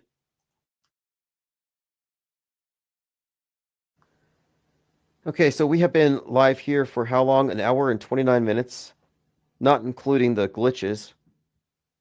But overall, I think this is doing okay. I don't think we've had any major upsets, no glitches. We haven't been shut down. So I think we're fine with StreamYards. And I'm going to test out some of its other features. Now, I'm not necessarily interested right now in talking too much about this simulation theory conversation we had earlier, but maybe we should. Maybe we should, because I want to offer clarity here. You know, what are we really saying? And I started off with an example or a list of examples of concurrent programming of news events released at the same time as their corresponding entertainment programs. But let's get into this. So I'm just answering questions. So on Twitter, JLB asks, so a headline in an MSM article, where are the people who care about predictive programming? And sync. They're not watching our content. They're not listening. We've got a few hundred people, maybe the low thousands, and most of them don't give a fuck either. And he has a point. We're in a minority of people who recognize it for what it is. But I'm talking about those who are experiencing it, the ones who are targeted with it, the multitudes. Everybody playing Black Ops 2, everybody watching any of these #1 TV shows, reading the top novels. They're all getting it. That's how it works. It's sort of like osmosis or mind viruses. The people who have mind aids, no mental immune system, they're passive receptacles for narratives, ideas. So my answer to him was predictive and concurrent programming is in all mainstream content. And that is the point. Immersion in ideas and images building up to future planned hoaxes.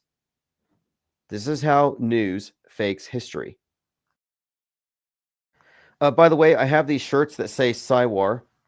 This one is light blue with red, which kind of makes it vibrate to the eyes. But I also have it in other colors and configurations. So I'll post a link if you want to order a shirt that says Cywar in bold caps.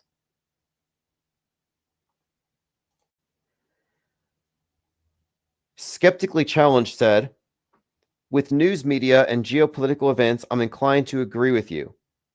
And we were talking about, is man behind these things or is it a higher power?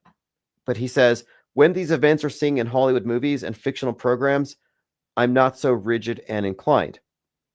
So the prevailing wisdom in Trutherville is that the people in Hollywood, because they're artists, have these antennae and they pick up synchronicities from the universe and put it in their movies. My answer to that is the events that we document have both drills and entertainment parallels. The mystification of this topic is the only thing concealing the government influence over all entertainment and how it integrates with the planned psyops. Now, I made this graphic here. Again, I just want to juxtapose Occam's razor. The explanation that requires the fewest number of assumptions is generally the correct one. Law of parsimony. So we're talking about all these examples I gave of concurrent entertainment relating to the news. So Tinfoil Hat Guy says it's mystical synchronicity, simulation, matrix, collective unconsciousness, energy wave, quantum pattern, revelation of the method. We live in a video game and we can't know anything for sure.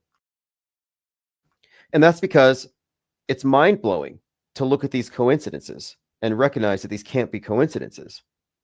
But if you haven't entertained the notion that we're being screwed with majorly by government, that they have their hands in all of the entertainment, that all of the actors have security clearances and they do psyops, if you haven't entertained that, then yeah, you're like, well, we must live in a video game and black magic occultists are telling us what they're going to do. And our collective unconsciousness is manifesting it because we live in the matrix. Like, that is insanity. And this is what they want. The people who notice what's going on can be put into the loony bins if they're taken at their word that they literally believe this stuff. In contrast, the presumable auto hoaxer says to the truther, no, it's just propaganda. That's all it is. It's propaganda. And it makes sense to consider that the co-founder and CEO of Netflix is a relative of Edward Bernays and Sigmund Freud. You put these together, it all makes sense. Cygirl says, Newsbenders was broadcast by BBC in the late 60s, early 70s. I recall watching it. Newsbenders is required watching. And in that one, they simply make the case that they're writing the news 5 years in advance. Why? Because the nuke. Because mankind became so dangerous to himself that they decided to take a more heavy-handed approach, or rather covert, but a more direct approach to controlling our minds by writing history 5 years in advance. Now, just take that idea and extend it 50 years in broad strokes, 100 years. Or if you look at the occultism and the New Age movements, aeons, thousands of years. This is going to characterize this aeon. This is going to characterize this century. This is going to characterize this decade. And as you go down closer and closer into the execution dates of these events, you're going to have to make last minute changes, I'm sure, but generally they can make the picture comport. And also the media's power to shape reality is in what it chooses to focus on. So they give inordinate attention to the fake events. The fake events that are performed on the world stage take all of the attention. They take the spotlight. So even if they only fake a small percentage, it dominates. One of the straw man arguments you will hear against the metascript theory that I'm proposing here is that, oh, you're just saying everything's fake and everybody knows about the fakery. No, it's compartmentalized. It's like a security clearance, and only a small percentage has to be faked in order to bend the news, which they do. Napoleon Bonaparte is credited with saying, history is lies agreed upon. And I would say media is lies agreed upon. So Skeptically Challenged said, and we're talking about these different events, he says, acknowledge the event, but I just don't agree that it's manipulation without evidence to confirm. And what I said here is that's what we're doing. The evidence that we are dredging up here points to consistent and predictable patterns. Media fakery is systemic. It's not a theory. It is systemic. News bending is built into the structure of mass media. Every single mystical explanation is misdirection, likely controlled opposition. And, I don't care what people think or believe. I'm more interested in what is true and verifiable. And we are verifying this stuff. And to say otherwise is to have to necessarily entertain the idea that I'm a prophet because I am consistently predicting things based off of this. But this is what we do. And we've set up a wiki in order to expand this. And I have many, in fact, let's look at one of my posts here. So if you haven't seen it yet, just go to autohoax.com, take a look. I'm just going to grab one of my recent articles. Leave the World Behind, Predictive Programming and Donnie Darko Connections. There are several real-life developments that mirror themes and scenarios depicted in Netflix Leave the World Behind. There was stuff with the self-driving Teslas crashing. The director even acknowledged, quote, eerie coincidences, but he said it was, quote, purely accidental timing. And that's in the collider.com. Leave the World Behind. And by the way, he wrote that's the director. The author of the book is credited with having predicted 2020. So the book predicted lockdowns and the movie predicted cybersecurity concerns, plane incidents, critical infrastructure, ransomware attacks on pipelines and hospitals. And everything I'm saying here has citations. The film includes unsettling scenes of strange animal behavior. This resonates with the real-world reports of wildlife exhibiting unusual patterns due to habitat loss and climate change. There's more. There's connections with Donnie Darko. The Frowning Clock, both films feature a frowning clock. I only bring up Donnie Darko because that movie has 9/11 predictive programming. And you'll notice a pattern here. The pattern is these movies are all part of the same fictional universe. And Donnie Darko's director's father worked for NASA on the Viking rover on Mars. So you got the son of a NASA guy doing a movie that's been widely noted for predicting 9/11, also 2020, also Trump, and it contains a lot of Q stuff as well. But that movie was reiterated in Leave the World Behind in several different direct ways, direct references, but also it reiterated certain themes. End of the world, planes crashing. Hollywood Reporter article discusses how Leave the World Behind began trending on social media after a nationwide cell phone outage in the US, and viewers drew comparisons between the outage and events in the film, where a cyber attack led to widespread communication failures and societal disruptions. The quote, eerie similarity between the movie plot and the outage sparked conversations about, quote, predictive programming, with users noting how the film's themes aligned with contemporary vulnerabilities. So this is just one of the articles, and it's just the surface look at this stuff. But the AI is really enhancing our ability to draw attention to these things. So my intention here is, let me get 100 of the most conclusive and exacting examples of movies and life being mirrored, suggesting a central directorship. And then I want to bring this up and have the people who want to default to the mystical explanations confront it and say, what is your best explanation for what I'm saying? Because what I'm saying is there. And if your best explanation is a higher power or a simulation, then what does that make me? A prophet? Chosen by the simulation to reveal its messages? I mean, I would reject those explanations, but you can't ignore the evidence we're bringing here. And those old explanations only made sense 10 years ago, 5 years ago, before we had amassed all this information and correlated it and realized it's deliberate, it's systemic, and it's always been there. Stefana says, hello, do you believe a spiritual world exists?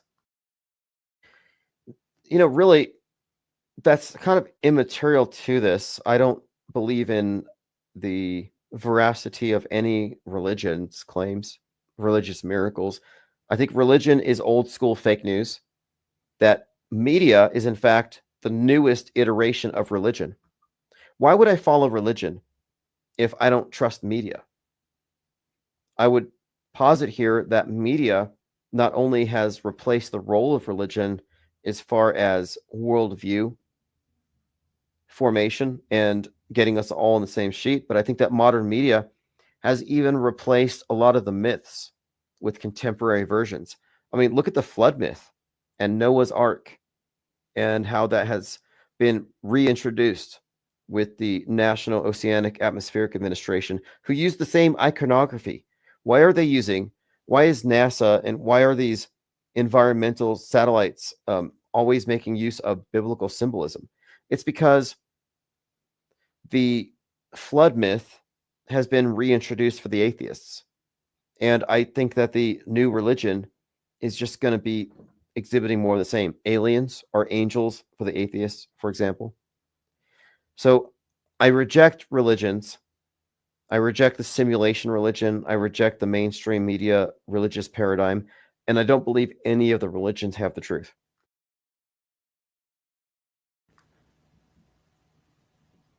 I think all religions are lies.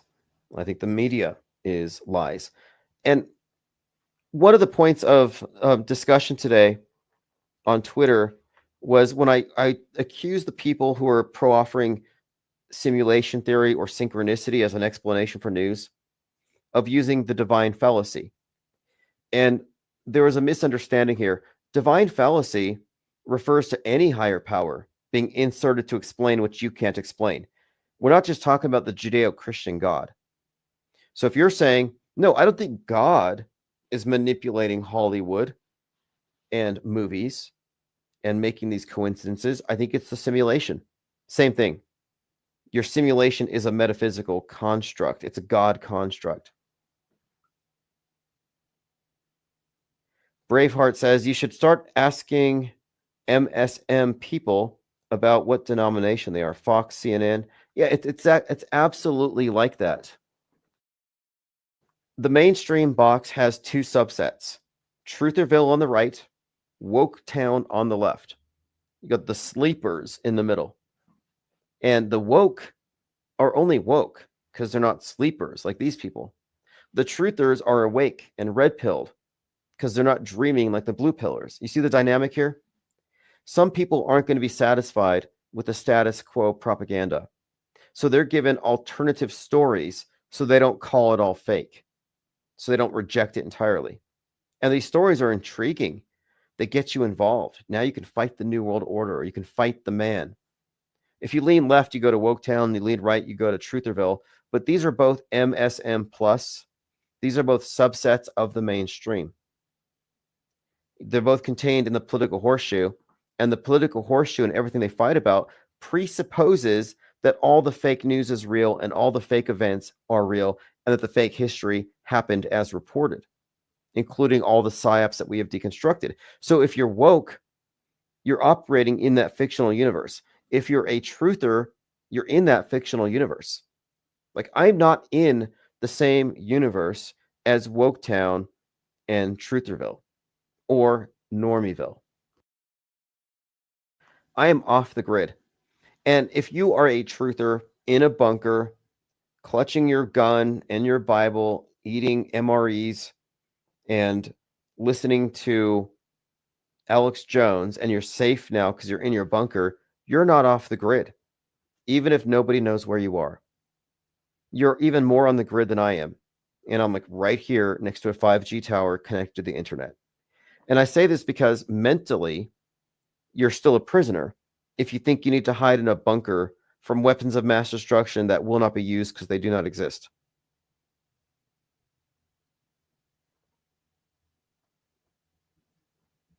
All right, let's continue.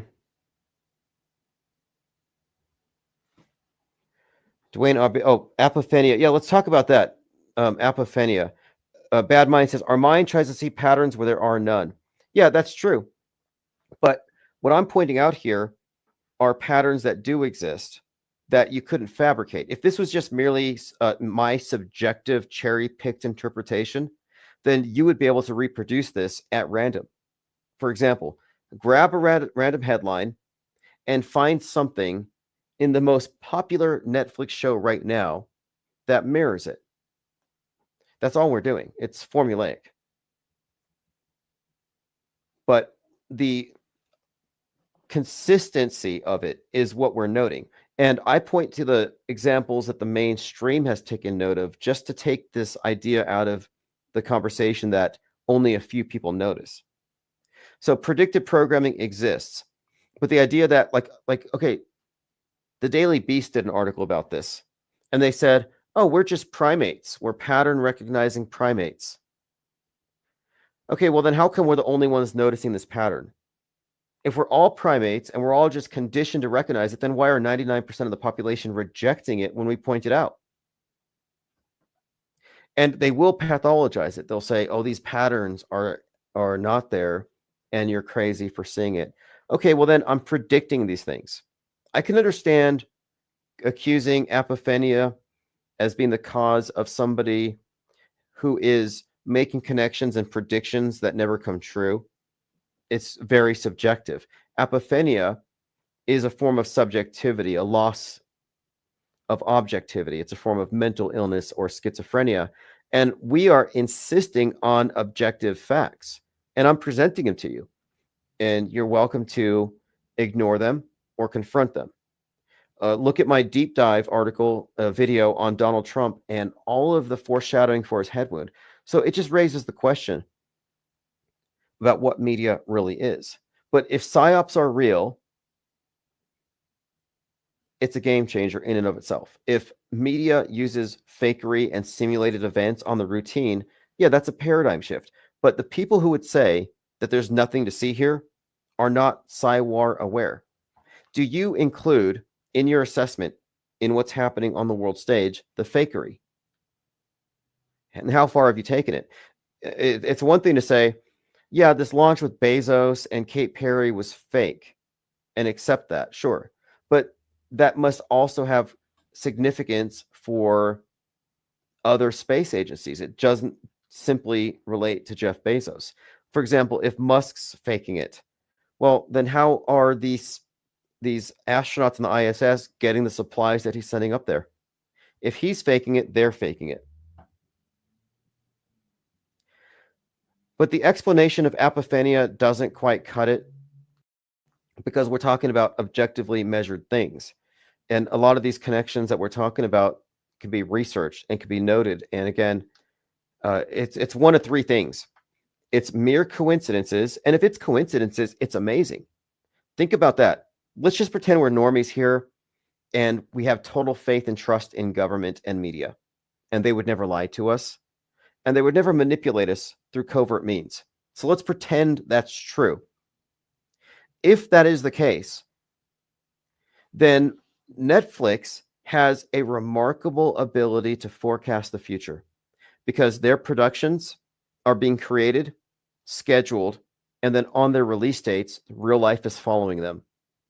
So then you're left with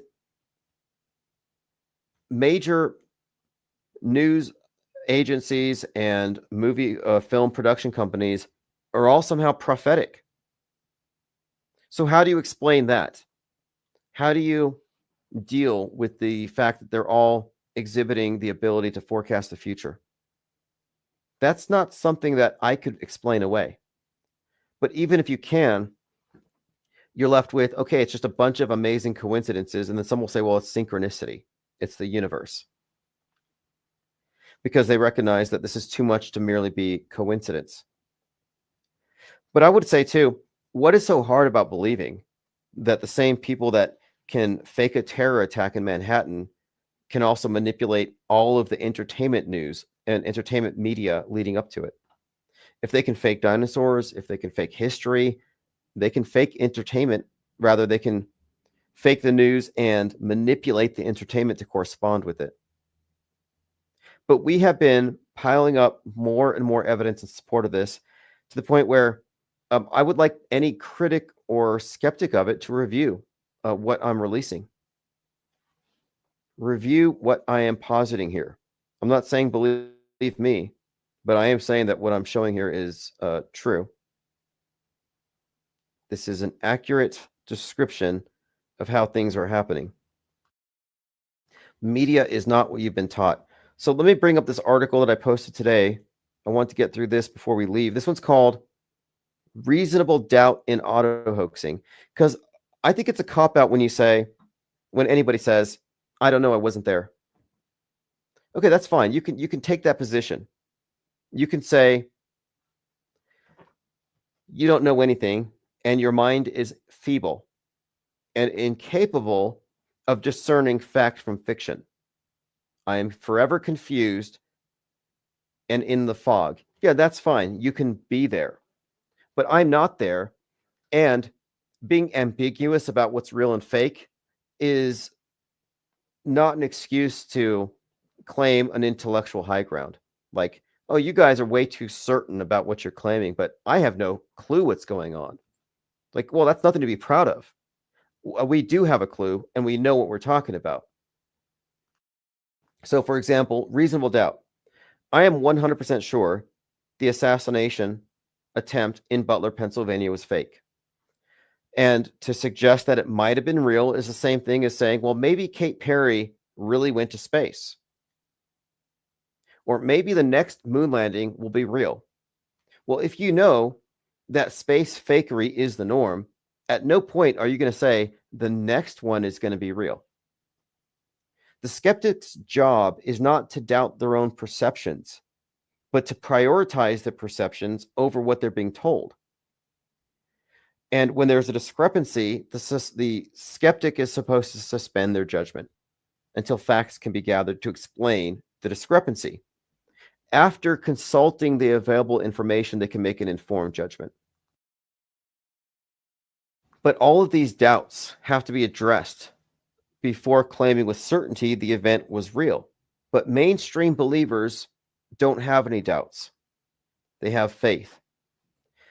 Now, if a skeptic cannot prove the event false, they don't have to accept, therefore, that it's real. It's like the magic show analogy. I don't know how all these magic tricks work, but it doesn't mean it's magic. Like, I don't know how he pulled his thumb off in front of the audience. Must be magic. No, I don't know. I don't know how the astronauts are doing somersaults on the ISS. Therefore, they're in space. Nope, doesn't follow. That's called the either-or fallacy. I don't know what model the Earth is because I don't trust the globe, but since I don't have an alternative model, it must be a spinning ball. These are either-or fallacies that get you to accept a bad explanation if you can't find an alternative, and it's not really on you to in all instances, or it may not be possible, thus suspending judgment. So the approach of media is real until proven fake, that might have been okay. Like when you give somebody the benefit of the doubt, like, I'm going to assume you're telling the truth until I catch you lying. Once you catch somebody lying about something significant, then you never trust them again. Or you recognize that they're capable of lying. But if you don't know they're a liar, they can fool you all the time. Naive audiences don't know that media is a liar. It's a liar, but it's a good liar. It lies strategically when it has your trust, but it's a liar. They don't even know it's capable of lying. We do. So what I say is that we go with it is fake until proven real. And it's very easy to prove it real. So don't complain about that. If you're in media, it's your job to present the facts. The mainstream news consumers believe by default because they don't know it's a liar. They don't know about hoaxes. They don't know about media fakery. And to them, it's a conspiracy theory that the media would ever lie or fabricate something. It's a conspiracy theory that they would simulate a mass murder for political ends. So they don't know. So they don't, and I'm talking about mainstream consumers of news, they don't include in their assessment the fact that they're dealing with a liar. They're extremely naive in this regard. But if you're apprised of media fakery and psyops, then you cannot advocate for the truthfulness of a particular news story if there's any doubts, like anything at all that raises any doubts. Means that you have to assume it's fake until proven real. The skeptic can say, I don't know all the intricacies of the hoax and its performance, but I know it was a hoax. With the same confidence that we can say, I don't know that how the magician did the trick, but I know it's not real magic. So you can rest on your doubts. So are there reasons to doubt the Butler, Pennsylvania story? Well, yeah, one, Trump was involved in a wide-scale psyop called January 6th.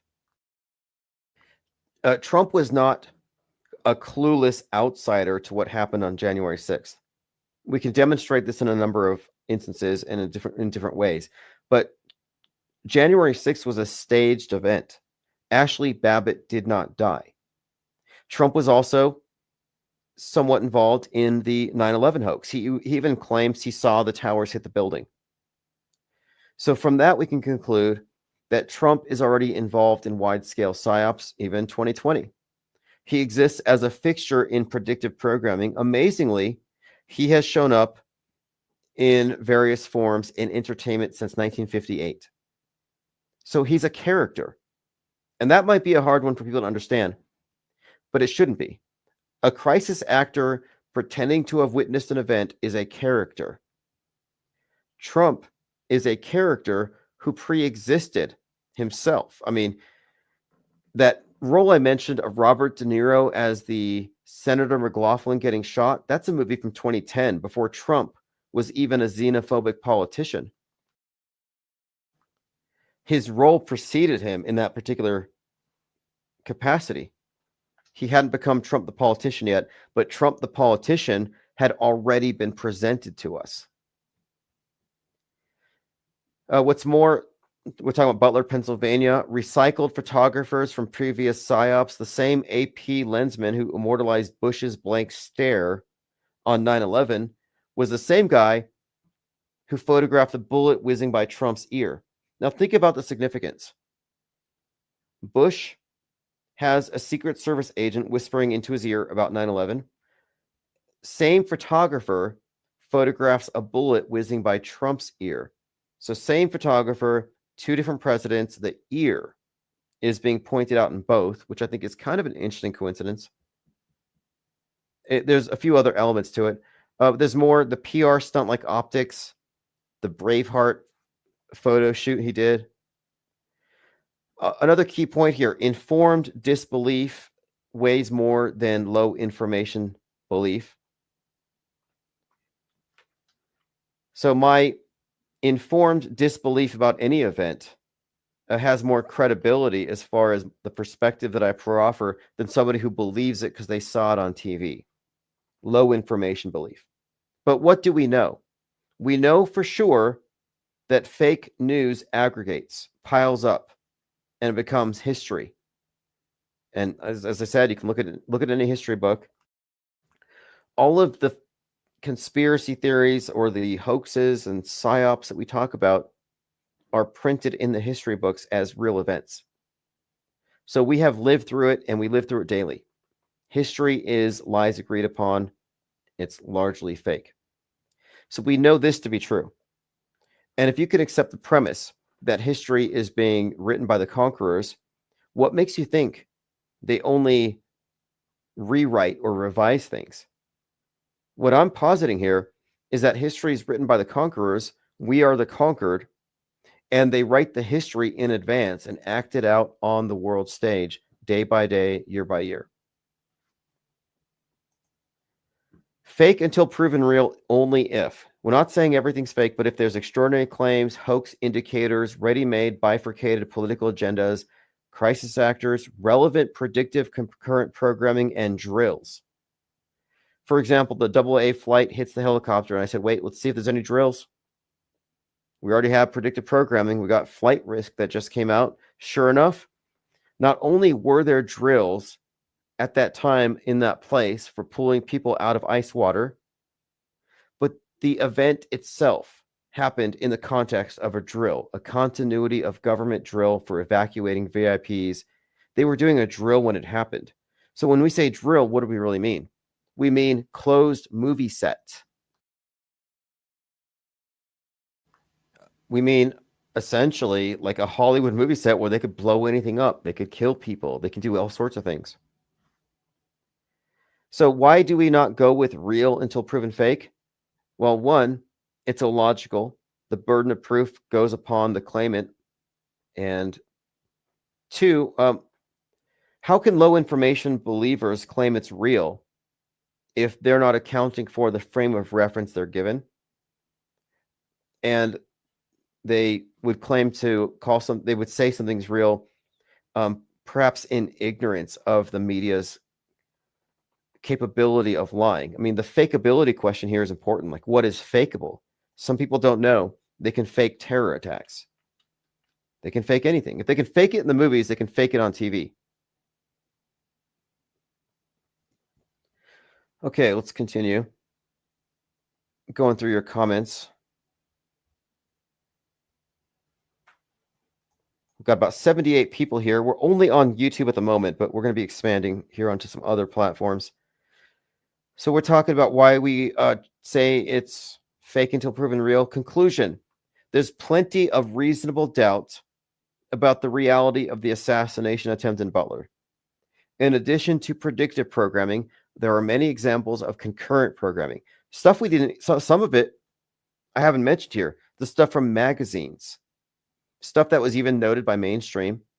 Stuff that happened after, like the Beetlejuice, or Time magazine, which related to the second shooting. So Ryan Routh is hanging out at the golf course with his gun.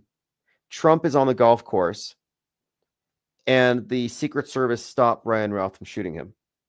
Time magazine released an issue on 9/11. It had Trump in a sand trap on a golf course with a red flag in the back. And the headline was, Trump's in trouble. So I'm like, that's interesting.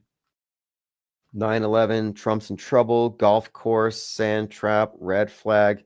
It all points to it. Continuing, those of us who have been paying attention to the correlation between fake events and entertainment propaganda noted a predictable pattern that makes us capable of accurately guessing what's coming in the next event. We're not confused about what is real or fake. This is not epiphania. We're not ambiguous. The doubts that we bring up here do not leave us in a state of confusion. They give us certainty that the liars are lying again. So again, I think it's important to reiterate here that we're not here basking in confusion. We're not a bunch of confused people walking around. What the hell's going on? No, that's the masses. That's the entrained masses who don't know real from fake and don't know they don't know.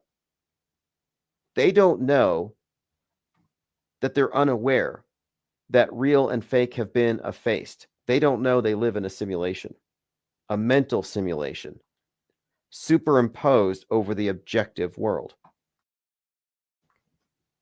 But we know that there is a difference, a discrepancy between the worldview, what I call the world stage, and the real thing. They don't even know because they haven't stepped outside of it. Media fakery does not operate in a vacuum. It's coordinated. The entertainment industry runs parallel with psychological operations by design. This is concurrent programming. They don't just foreshadow events, they sync them in real time.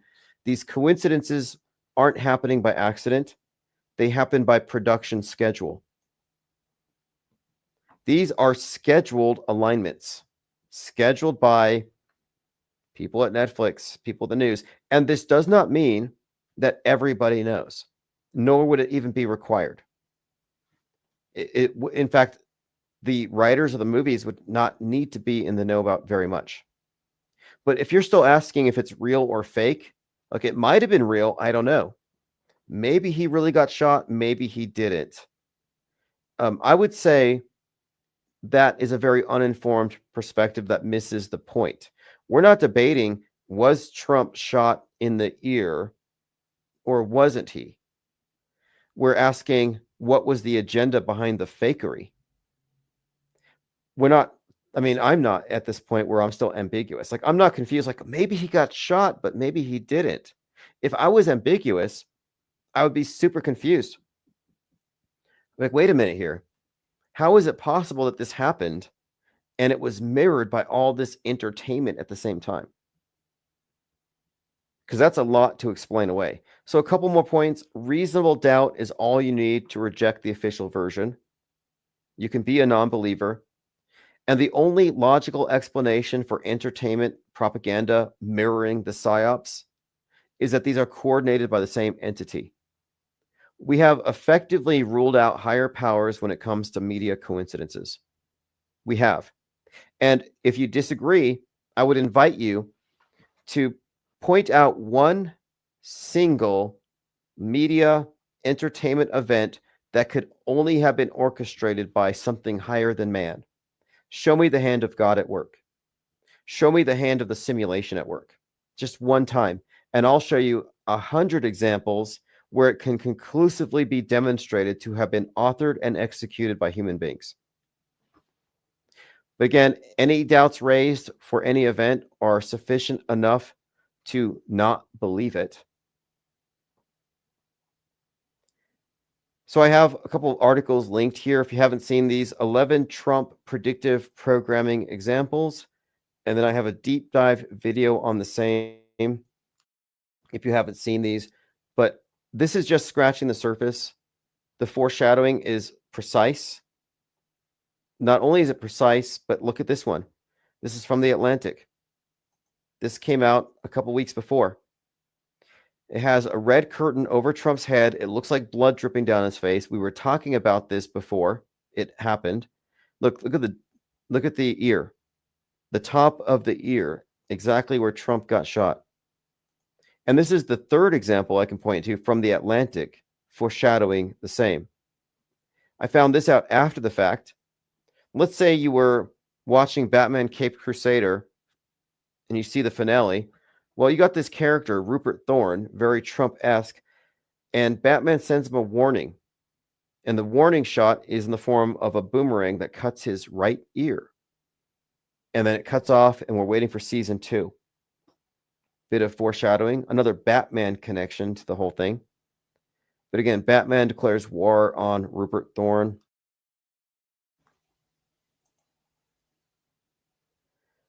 Okay, I think we have covered pretty much everything I want to get to today. I was mostly interested in troubleshooting. I wanted to make sure we didn't still have issues just getting the live stream on. I have an article here called DEI Hoax and Right-Wing Wokeism. And I think I should go over this really quick here. Yeah, if you want to call in too, that's perfectly fine. So let me bring this up really quick. The latest helicopter crash was likely a hoax. How do I make this claim? Well, because it follows a predictable pattern. The right blamed this one on DEI, as they did the previous one. The left blames Trump for firing air traffic control. The right blames DEI.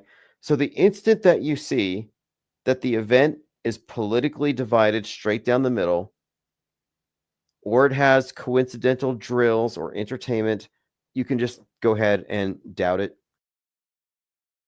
Jason Goodman couldn't find evidence of it on the ground. But then there's this. Here's Ann Coulter. She says, I wonder why it took them so long to tell us who the pilot was. She did the same thing with the previous one. The implication being, because it's a non-white pilot, the crash was caused by Democrat DEI policies. Now, this is the standard talking point of the far right. And I'm saying that reality doesn't always perfectly split down the middle and follow a predictable course. And so instead of asking, is it even real? Right-wingers will say, this was caused by DEI. And left-wingers, of course, will say the opposite, or they'll accuse the right of being racist. And it's also interesting that the right wing generally worships Navy SEALs and the military. And in this case, the pilot's a Navy SEAL. But to them, nope. So DEI is misconstrued on purpose to aggrieve the right wing. And none of this is new. They've established this dialectic of white cis male versus world progressivism globalism. So you have the globalists committing white genocide, and this is part of right-wing wokeism, which is the same thing as wokeism, just on the opposite side. So they can point to DEI, and they can claim race and sex-based discrimination against them. Far right can claim that it is a sexist government, but it's sexist against males. It's a racist government, but it's racist against whites. Nobody believes them about their white genocide, so we're all white genocide Holocaust deniers. So I call it right-wing wokeism because it's a mirror of wokeism, which just has a different scapegoat. And as a rule, any tragedy that's perfectly divided along party lines is likely a psyop. And the term tragedy always strikes me as a red flag. But so the media are not merely opportunistically using crises and tragedies to advance agendas. They're manufacturing fake crises. They're manufacturing events that have predictable interpretations of political utility. The fake part of it is what truthers miss. So they take part in a rigged game. I have a couple of other notes here about it. It ties into Trump and Obama and the significance of 1776, 1619, the clash of two worldviews. But my main thing here is DEI is a manufactured controversy. It started after Leave the World Behind, where planes were falling from the sky. And then there were a spate of airline disasters and mishaps that the right blamed on DEI. At the same time, the left is blaming deregulation and crony capitalism.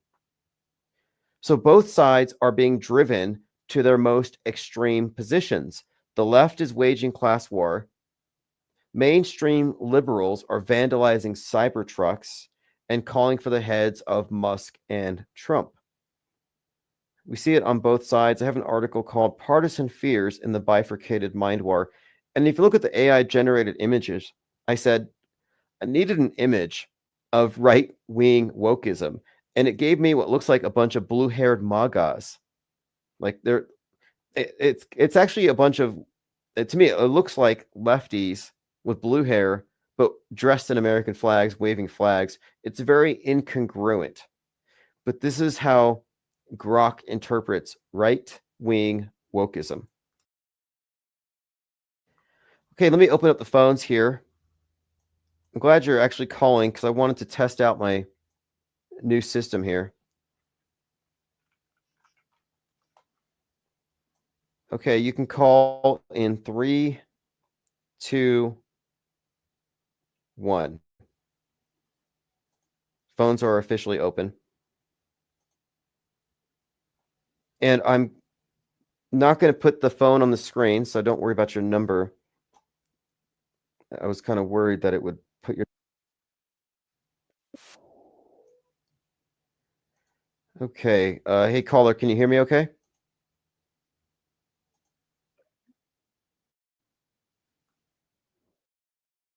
Oh, Leo Pirate. Okay. Well, we covered a lot of ground tonight. We've been live for a couple of hours here after a few glitches, but what is your take on the contemporary PSYOPs?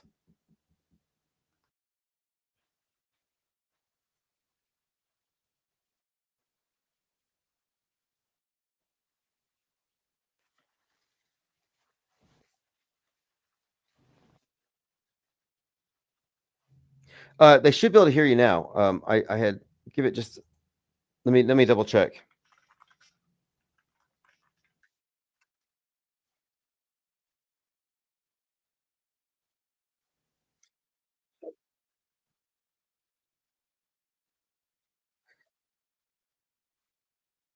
Oh no, I am in fact sharing. I am sharing the screen, but it's just not on the stage. Nothing yet. They're saying. Okay. Probably goes with the shared window, Okay. and I get, yeah, you Okay. wouldn't want to put. Let me see if I can, in some way. I want to find out. If Yeah, not show the number. Yeah, not show the number. Maybe like another tab. Yeah, exactly. If you had like, yeah, another tab and dragged in the whole window or something. Right. Okay, let me see if I can make that happen. Okay, I think I might have solved the problem. Okay. This is just me talking to see if anyone can hear me and all that stuff. Yeah, I'm talking, testing 1, 2, 3. I'm seeing if it. pretty sure we're good. Yeah. Okay. Yeah, I'm pretty sure we're good. Let me just give a couple more seconds for anybody in chat. If you can give me some feedback, clear sound. Yeah, people are saying loud and clear. Okay. Okay. Good. Okay. Good. Fantastic. And I was going to say, yeah, also for the gremlins and issues, StreamYards is really good in terms of what I've seen. I have not personally used it. I use OBS and Restream, but StreamYards is minimal setup, takes away all the bit rate, all the settings in OBS. So I definitely think StreamYards is a good way moving forward, though I know it's paid, but it's something to keep in mind. It also resizes you really nicely. Like we can see when you're not having anything on the screen, you're full. When you put something on the screen, it automatically resizes. So it's pretty good. Right. Yes. I mean, the only thing it lacks, I think, are some of the things you can add from code, like chat on the screen, Godzilla noises. But for the most part, this is good. And it also combines all the best aspects of Zoom. I can do Zoom-like conferences on this thing. So I'm going to do some more of those. We get these think tanks where we confront a certain topic, like we did with the Auto Hoax Con. But yeah, I think that this will work. So I jumped over to StreamYard just so we can, get some content here without constant interruptions. Yeah, and I was going to say, the more modern system is people calling in through the internet. And I know you had last time done it like through Discord and through others, and it's such a nightmare. So StreamYard allows a way to like allow a web caller to come in. I don't know how. But yeah. Anyway, I would say it's that, and also just make sure that you have a Ethernet connection to your tower. Because if you have Wi-Fi, that's what can cause massive fluctuations in connection speeds and bottlenecks when you watch a video. So like if you watch a video on a website, that's, you know, taking up part of your bandwidth, and like, yeah, just something to keep in mind. That's technical stuff. But before, you were asking me what I thought about the PSYOPs. One thing about the political bifurcation, or the two explanations they provide for people to fight over, it's always within the box. So when the two explanations never account for media fakery, that's another massive telltale sign. It's assumed to be true. Exactly. You know, it's like this old adage about how if you're a car salesman, if you can get the couple to start squabbling over the color of the car, then you've already sold them the car. And they get people squabbling over who did it, and no one questions, did it even happen? And that's why they put so much emphasis on DEI or on government deregulation. So each side is like, oh yeah, of course I believe it because of this. Of course they crashed. The pilot was a woman. And they play into the biases of each side in order to get them to believe it faster and not even debate it. And I would argue that these political narratives that give an interpretation to the event are a form of predictive programming, which does the same thing. It conditions you for this future fake event, so you just react to it according to predictable tracks that they've laid down for you. Yeah, and I had a really disheartening conversation with a friend who is in, you know, alt media, right? You know, in, I wouldn't say Trutherville, but like, you know, far, you know, right Trutherville and stuff like that. And he was very, just red in the face, you know, in an online conversation saying, I'm critical of media. I don't believe what the media says. You're just insane and stuff. And I really think it comes down to Trump with the co-opting the term fake news. People think fake news means bias or spin or covering the event in a way that doesn't, you know, that affirms a liberal view and not the real. And again, yeah, they don't know that fake news means crisis actors, stage closed sets, predictive programming, political bifurcated narratives to explain it, assuming it's true. No one knows about that checklist you went over. Right. Well, that's one thing I like to point out here too, is that when we're talking about somebody being MSM or MSM plus, that's their frame of reference for interpreting all media. And I call these passive modes. They passively accept their source's information. And from that frame of reference, they cannot include things outside of it. So if you're a normie, you can't process somebody saying something that includes extra information that you haven't accounted for. Like media fakery doesn't exist for them. For truthers, you know, they're challenged by things like when you say nobody died. They're like, of course they died. This was a satanic sacrifice. So you just find their box really informs how they interpret any information they're given. And they do so passively, as opposed to critical, which is, of course, the active role. But you cannot tell someone in MSM plus something from off the world stage and expect them to comprehend it. They'll fight it. They'll fight tooth and nail against the fakery that man's manipulating man through mass media. No, they'll reach for something outlandish, or the normies won't get it. So yeah, again, it's a box thing. And I just don't think that people are reachable. And the only people who are even close to being reachable are those who are dissatisfied with the status quo in alternative media.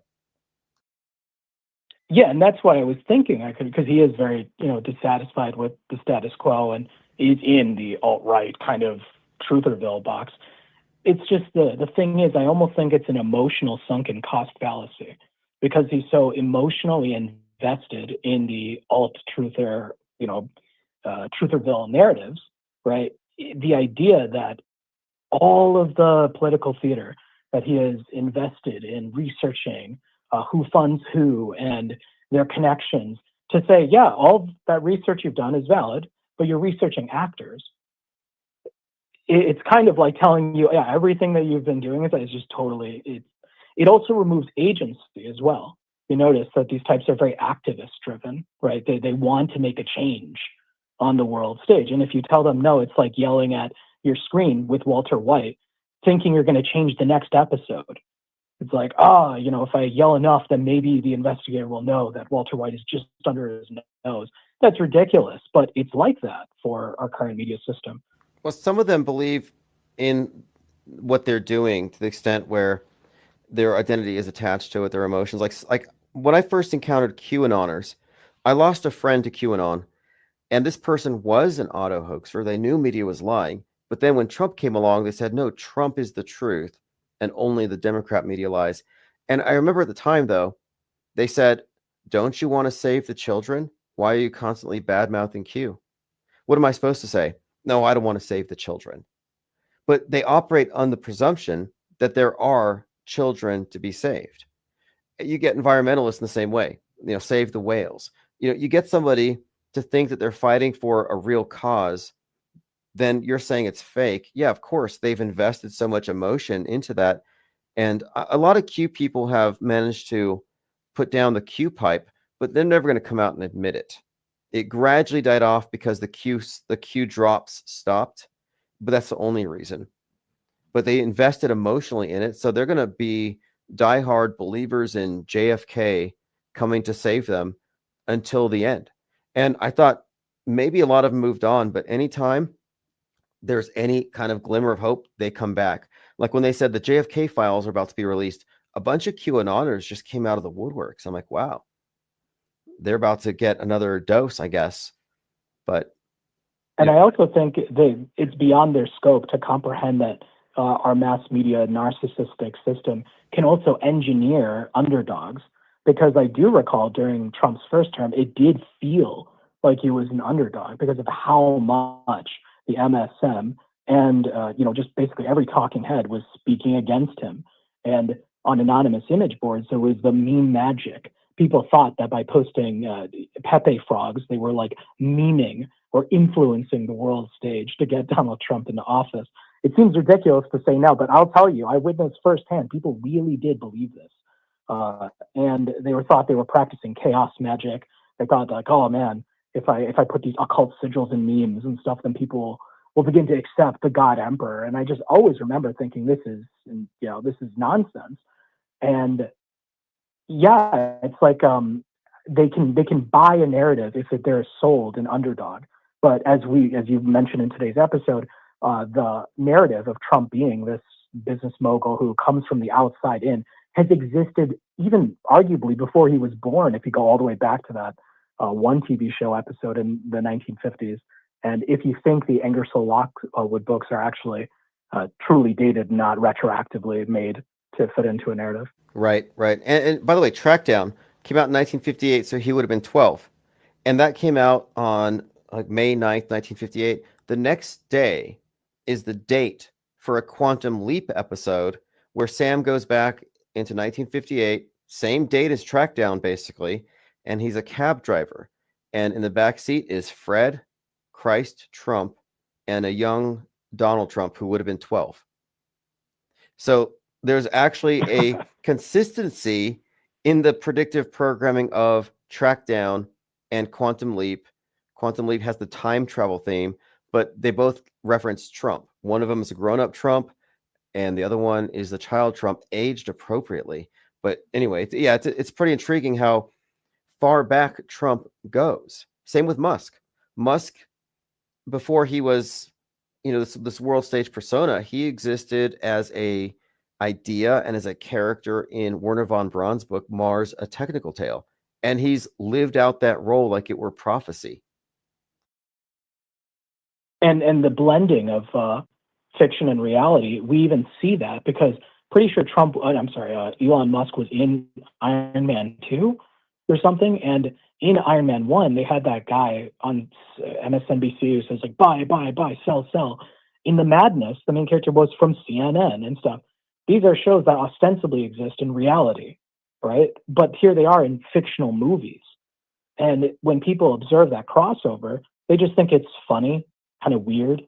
They just think, oh, maybe they want it to be authentic. That's the other thing. People think it's so authentic when they get these real things. I'm like, no, it's a part of the same entertainment system, news, entertainment, media, right? And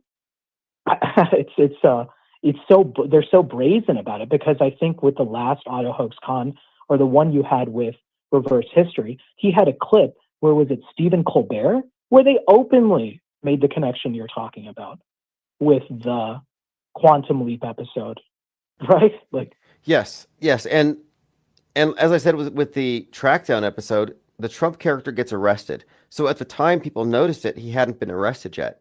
And it's like, again, does life really follow art? And if you operate on the premise that the news media is objective, then you're left with magical explanations. And I still used to hear simulation people saying they put out this stuff in the media so that we manifest it for them. So we need to stop watching the stuff. And a lot of these people, and honestly, sometimes it seemed coordinated. I'd be in a chat room with 5 or 6 people telling me, you need to stop watching the news. You're manifesting this. You're causing it. Like, they're blaming me for what helicopter crashes. Did I burn Los Angeles? Like, I'm manifesting it because I'm paying attention to it. So I realized these manifestors, these self-proclaimed genies, have this like talking point where they keep trying to get you to not pay attention. Like, oh, you know it's fake, so stop feeding it your attention. And to me, that's like saying, pay no attention to the man behind the curtain. If you're telling me not to pay attention because it's taking my loosh, oh, it's fake, don't look, I don't trust you. Your response should be, it's fake, let's look closer. Let's find out who, what, why, how. Exactly. What are the implications?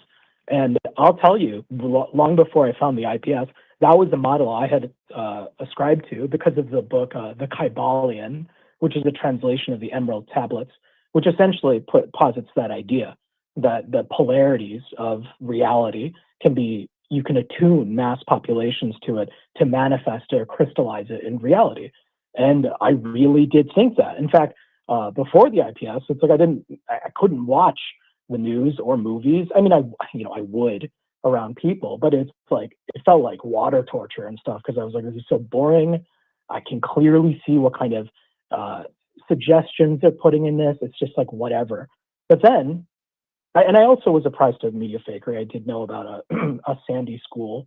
I did know about, some of those things on love, but I didn't make the connection that when there is these synchronizations of media, that is one of the greatest heuristics to point to it being completely staged. No one died, no one cried. And now, like the stuff with, Mind War by Michael Aquino, I'm starting to realize, it's standard operating procedure. It's actually the next step of warfare is total mind war. We're going to enter an age where all our wars will be on our screens and everyone will be taking sides. And I always think of, it's a little hack to refer to, but 1984, when they say we were always at war with East Asia, right? Oceania was always at war with East Asia. Never once is it questioned, whether it be Winston or anyone, never once was that war even occurring. The party just said it was, and everyone agreed. They had their 2 minutes to say, but it's like, how do we know it was even happening? Right. And one final point about this manifestation theory is they'll say, well, we're manifesting everything. It's like, really? Well, then how come the moon landings are fake? If 8 billion people and billions more, over the course of the years believed in this thing, watched movies about it, were amazed by it, how come it didn't suddenly become real? So there's my counter to, we're collectively manifesting reality through our TV sets. Like, no, actually we're not. We're collectively hallucinating. We're collectively internalizing a false worldview, but it has zero bearing on objective reality. And I realized a lot of the manifestor types, the new age types, would try to steer conversations away from media fakery analysis into, no, reality's fake. Well, if your starting point is that reality's fake, then conversation's over. If reality's fake, then no news is real. All news is fake. Like, you've already conquered the game. You have no place here. If you've transcended to the point where you can say reality is fake, nothing's objective. And that's where I see people go. I think it's a dead end. It's nihilistic. And I think it was planted there. So those of us who are reaching objectivity will instead take the plunge into total solipsism and subjectivity. Yeah, and it's like the MSM conspiracy of the Mandela effect. That's like the most basic mainstream conspiracy theory. And you are right on, the money to say it's essentially cognitive sabotage. And then the MSM plus, like the next level of Mandela effect, is essentially we live in a simulation. All these things, coincidences you're seeing on your screen with other things you're seeing on your screen.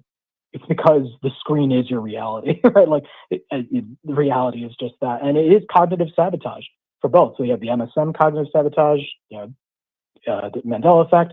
You go, if you're a little bit more thoughtful and stuff, then you're in a simulation theorist. And Yes. yeah, it's the smoke test that I use is kind of what you said. Like, what is the functional implication of this position that I hold? And it's like I began to realize, like, even if the Mandela effect was real, how do I use this information? What, do I get afraid every time I see the Fruit of the Loom logo on my underwear? And maybe we actually do live in a simulation. What do I do with this information, right? Same thing with chemtrails, right? Maybe they really are spraying the sky, and also, what do I do? Now do I get scared when I look at the clouds? Like, what does these doctrines, how does it affect you? Right. That's an interesting question. Why is it relevant? But the chemtrail one is interesting to me because there isn't any such thing, but it was really just a misinterpretation that became a thing of itself. But I always wondered about this thing. I was like, why is it that this is a standard thing? And it's bifurcated. It's safe to say, and it shouldn't be, but people are programmed that the only people who believe in chemtrails are right-wing or conspiracy theorists who are not on the left. Because if they're on the left, they're all about climate change. And I see these boxes people put themselves in. It's like, can't you see that you're in a pro or the anti position, and both of these are controlled? And for the most part, people can't. Well, because they self-quarantine into their little sphere. And then when they're in their recommendation system box, the only versions of their opposition they see are hyper-caricatured, usually other actors from the other side, presenting the most insane position, never the counterpoint to the one that they hold. And I've been saying forever that recommendation systems are like death by 1,000 cuts, like death by 1,000 recommendations. The For You page on TikTok, the related videos, the front page of YouTube, machine learning algorithms have so much data access to, they've effectively put us all in our own echo chamber. What we subscribe to, what we watch is all that's recommended. But mixed in with it is the little drops of arsenic of the world stage events that everyone must be synchronized on. I mean, before my YouTube channel was banned, I deliberately blocked like Fox News, CNN, MSNBC, Microsoft, NBC. I deliberately blocked. I was like, I don't want to see any of that crap. And yet, if I would leave my computer alone for a bit and autoplay would go on, it would then bring up, did you like one of their videos would play talking about the latest thing everyone needs to hear about. So it's like a feed. Even the term feed is grotesque. Like, what are we, a bunch of farm animals? So we go to our feed, get a bunch of content we like, whether it be video game let's plays or comedy stand-up routines or this show even, right? And then interspliced with it will be the next thing, the next thing everyone needs to care about. Yeah, the feed makes me think of a Matrix feeding tube with that white protein shake that it injects into the little pod, while they're in their sim. Like the feed, like they're just dumping it in, but it is actually like that. It's a glut of information, and there's so much that they can't possibly masticate it all, so it comes pre-chewed. So they're having this pre-chewed slop fed to them in a steady diet, and all they do is like, oh no, I'm a critic. I take my feed from this guy, and you just take your feed from that guy, so you're non-skeptical. It's like, no, if you're taking a feed, you're not a skeptic. You're a passive recipient of information. And what I point out here is that the rejection of the information until it can be parsed, like the chewing, the mastication of it, yeah, that is active. So you can't say that you're an active news consumer if you're alt media. You're passive, just as passive as the blue pillars. Different colored pill, same mode of receiving information. And what I'm advocating here is simply a philosophical change as far as epistemology, how you process information. And instead of processing media as objective and truthful and just absorb it passively as much as you can, I'm saying, no, reject it and recognize it for what it is. The screen is not a window to the world. It's a filter and always has been. Yeah, and it's so bizarre to me that when we discuss fakeability and make evidences from the perspective of epistemology, circumstantial evidence, in court that holds up even more than physical evidence. You know that it's very easy to plant physical evidence at a crime scene to falsely incriminate someone. You can plant evidence, but things like alibis, motive, those are usually the things that seal or seal someone's fate in a court case. So yeah, it's like, yeah, I don't have 4K drone footage of the stage closed set they had in Butler, Pennsylvania, but I don't need it. Like, absence of evidence is not evidence. And that was kind of a point of contention I had with my discussion with JLB. It seemed very bizarre. It was like, for him, absence of evidence was evidence. And, I think that was the point of your blog post today. It's like, no, I'm not confused. I'm just seeing a very, very consistent pattern in our narcissistic media machine that, it's perfectly fine to say that it was fake, even if I don't have, 4K drone footage of it being faked. Yeah, like you could catch somebody in a lie and discern a lie, even if you don't know the truth of what's behind the lie. And I don't have to have the truth in order to operate under the presumption that you're lying to me. I just need to determine the lie. I can figure out what's behind it later. But they're like, no, you can't call it a lie until you can figure out what's behind it, and until you can fully explain it. I'm like, no, that burden of proof isn't actually mine. All I have to do is raise reasonable doubt, which we consistently do. Yeah, and I think earlier you mentioned how the pre-programming or this concurrent programming is to make people prepare to react rather than think. And the audacity of this friend I mentioned, he called me a reactionary for saying that 713 was a staged event and not a deep state psyop or something like that. And I was like, yeah, it's ironic. It's like, you're actually the one who's having a hyper reaction to me pointing out lies. Now, I may not have the exact answer of who directed it, who wrote the scripts, and all that stuff, but I can tell with the things you pointed out. Doug Mills being a repeated photographer, the optics of the fight photograph with the Iwo Jima parallels and the Braveheart parallels. You can, right? It's like these things don't happen in an organic rally, in an organic event. And to simply pointing that out and saying these are lies, like this is a lie, it doesn't require a whole explanation, nor is it a conspiracy theory. On reaction, right? He was saying, I'm a conspiracy theorist. I'm like, no, dude, I'm just looking at media and going, yeah, this is fakeable. Well, another thing too is we have a sense of continuity. We've been following this for some time. And if you consider Trump's role in the January 6th hoax, and he has to be implicated, I can demonstrate this, even with his relationship with Ashley Babbitt's mom. Trump is either a total fool, a moron, and a dupe, or he's in the know. Take your pick. But his involvement in January 6th as a stooge, complicit, as an active agent in this honeypot means that he was not a threat to any system or deep state. That's all a hoax. So why would he be targeted for assassination by the deep state? Because he's already part of them. But if you recognize that he's a part of that hoax, then he's a part of every hoax. That these are not separate from him. Like, it's not like he's a rogue businessman fighting the deep state and they got to take him out. That's all World Wrestling Entertainment fantasy. It's fan fiction. But like, I'm not trying to wake people up if they're in the political horseshoe. What I want to do is aggregate those who figured it out and get every single one of us into this third branch of media, and we can study the spectacle together. Those who are participating in it may never step out of it. They will live in that cult for the rest of their lives. I mean, it depends, but I don't have any sort of agenda to try to, quote, wake people up, but it's interesting to try just to see how they react.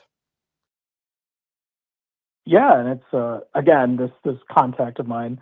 I just asked him to be consistent because he is how do I put this plainly? A revisionist. I hope you understand what I mean by that. Historical revisionist for certain events Okay, that then occurred involving a world war. okay, he's Yeah. MSM plus. So the Exactly. okay, Yeah. so the Hitler fan club have a vested interest in everything being real. Like they're like, oh, Israel did 9/11. No, 9/11 was a hoax. Well, then I can't hate Israel. You see how that works? They need Yes, they and they you need know a scapegoat, and if you take that something. away, it just takes away everything that they're like their grievances. Like white genocide's a hoax. Like, no, don't tell me that. I want to believe in it because if you tell me it's a hoax, then Yeah. I'm mad at these people for no reason. So yeah, exactly. The guys in the MSM box, you're not going to get them out. And it's sad because it's like for him identifying propaganda so well, how can he not see the propaganda targeted towards him? I always noticed this with the Lucky Larry Silverstein bit where he said, "Oh, we got to pull it." I'm like, that's from a documentary. I'm like, that's from the script, right? I was like, that was televised. And even the footage of one witness talking about the dancing Israelis, right? That was on the news. I saw the clip. It's like one woman saw these five, and she's like, "Yeah, I was standing over here and I saw these five dancers." I'm like, "That's on the news." I was like, "You're using the same news apparatus." There are two groups to prove that perspective. Yeah, there's two groups you cannot wake up. Normies maybe, but like alt media, if they're seeing through fakery, but the two you can't wake up the woke. That's the thing, is the woke are the most deeply programmed. You can't reach the wokes on the left because they're married to big government and attached to their critical race theory and their anti-white male thing. You can't wake up the alternative or the right wing woke because they're married to their central thesis that Jews control the world and they're being victimized and they're being turned into, or they're being genocided and their women are being turned into tax slaves and their families are being broken up. Like, no, you can't wake up the woke, whether it's right-wing woke or left-wing woke. You can only reach, in my opinion, you can only reach those who are skeptical of mainstream, but not drinking the Kool-Aid at Jonestown, Alex Jonestown. So there's only a segment, but yeah. Your friend's right-wing woke. Yeah, pretty much. Yeah, and it's such an undeniable, like, basically they turn into anecdotes like, well, I saw this that confirms this, and they not knowing that their real life experiences that affirm a hoax, that doesn't make the hoax real. So, for example, like with the 713, the female Secret Service agents acting incompetent, clearly unqualified for the job. He's like, well, I've seen this and this and this. I'm like, yeah, that still doesn't make it real. In fact, I'd argue the fact that it was decorated in that way makes it more of a staged event. Oh yeah, they deliberately decorate these events with things people already believe in. In my immediate reaction on 713, I said, watch. The incompetent Secret Service women will be pointed out, as the right-wingers will say, as DEI got Trump killed or almost got him killed. I called that out before they used that as a standard talking point. So that means, again, it's a narrative to get people debating over the cause of the event rather than questioning why it even happened or if it even happened. Right. So who's responsible? What could have been done? What are the effects? Not did it even happen? That never enters their frame of reference. And yeah, I hope, if anything, if I'm going to talk about last thing, because I know you've been going on for so long, if I ever have any predictions, I think there's going to be a fake controlled demolition of the world stage where the dinosaur media, the MSM, MSNBC, Microsoft NBC, CNN, Fox News, they're all going to, crash out. Everyone will see past the illusion, and the new illusion will be your favorite YouTuber or your favorite talking head, right? That are promoted. Your favorite influencer. That will become the new MSM. Will be your favorite TikToker or streamer or YouTuber. Because for all intents and purposes, no people in their 20s or younger watches the dinosaur media. Never. They never do. But they do have influencers who are just as much on the world stage. Like everyone talks about Tucker Carlson, all stuff. Nobody talks about Mr. Beast, right? No one talks about Penguin Zero or Critical or these other, your Stu Peters, your Laura Loomers, you're the only one I've seen identify that these figures could also be on the world stage. No one ever touches them because they're more organic, right? I follow them on Twitter. I commented on their last video. They know me. Oh, people, right? they fall. It's even more dangerous. They fall for the fake grassroots. It's a clever thing. Like, these people are real, they're organic. No, they're not. When I started this channel, this guy Baked Alaska was this alt-right person walking around. And I remember we trolled his YouTube channel, and I got him to shout out Infinite Plane Society. Now, interestingly enough, he was pointed out to me by somebody I suspected of being some kind of an operative. And I thought that was interesting because he had pointed out a number of figures that we had kind of targeted with our trolling. Well, Baked Alaska is the one on January 6th who was coughing COVID on Nancy Pelosi's phone. So he was like a central figure in that story. And if you look at the arc of this character, who he's associated with, who he knows, it's a who's who of agents and operatives planted at the grassroots 8 years before 2020, so that they could essentially execute that and make it look like they were grassroots. So yeah, there's a lot of AstroTurf, fake grassroots out there, and it convinces people they can't see the wolves in sheep's clothing. Well, hey man, you're talking about the guy who authored the book on meme magic. So he's real, man. He's real. I followed him. So I never did. I'm joking, of course. But it's so, that's what I'm saying is the media criticism people have, that we really need to also be forward thinking about it also applying to these world stage characters that have X's, Twitters, YouTube channels and stuff, because I think that's going to be the next step, because no one, even older people these days, are getting into Instagram reels and stuff. Like, people are just, the TV channels are totally dead. If anything, their clips are only replayed on these, like, kind of like a zombie forced out into the public consciousness. Like you said, force memed, right? So all the people who are media advocates that these events really occurred, they're force memeing these events. Yeah, that's true. And I don't watch TV. I really don't have the time to sit around. But a couple of years ago, I had an extended stay at this motel, and I kept CNN on the whole time. And I was watching it, knowing what I know about how media works. And I was just saying, okay, what is being put out there that they are experiencing? And I noticed things right away. For example, they had this show on about neo-Nazis and a night of hate. And I remember thinking, okay, so there's Nazis out there rioting. And I just looking on the news, looking for trending topics on Twitter. Is this really happening? And I realized anybody watching CNN is going to think that it's Nazi night. Well, it turns out that was like a 6-month-old documentary, but it wasn't framed that way when they played it. So the more I'm watching, the more I'm seeing the headlines, the stories are definitely agenda driven. For example, the constant refrain of another train derailment, another one because of Trump's deregulation. So they're building off of the whole East Palestine disaster, and it's very repetitive. And then I started picking up other subtle things. Like, for example, there was a commercial with Jamie Foxx in it for glasses with an owl in it. And then they talked about him right after. Jamie Foxx, 55, dies on set, but then they resurrect him, or he had this near-death experience. And then, so I'm noting, okay, Jamie Foxx now seems relevant on the world stage. Like, he's been kind of force memed out there. Well, a couple weeks later, he's in the news, TMZ, because they say he's been cloned. And then right after this, a movie comes out called They Cloned Tyrone. And guess who's in it? Jamie Foxx. Jamie Foxx. So I was just realizing, okay, so they built up a lot of buzz for a movie after this story emerged that he might have been cloned, and a viral story because a picture of him looked different. But he wouldn't have been in my frame of reference if he wasn't thrown onto a whole lot of commercials. And then they made this story about him.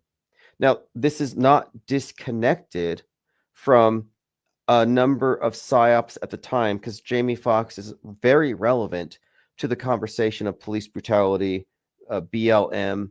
He was there with Trayvon Martin, hyping that up. He was in a relevant movie called Django Unchained. But if you follow the character arc of Jamie Foxx on the world stage, it made sense that he was being showcased at that time. And it was all, I think, part of reiterating the certain story about Tyree Nichols, which was another Rodney King-like event. I mean, this is kind of a side note, but I'm just saying, watching CNN, I can see this force memeing effect where they can get any theme, any story, any actor or character just to dominate the zeitgeist of the day. The dominant memes of the day are fully under their control, and they have a captive audience for it. Completely.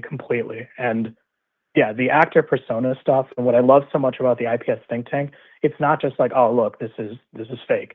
It's like we look at the big, large scale narratives that are being played out concurrently for both sides, and we do it with specificity, with detail, identifying actor personas, metascript directors, and hey, Ari Aster is coming out with was Eddington this summer. I'm definitely going to see that because I actually like Hereditary, and I didn't like Midsummer, but like, yeah, his movies.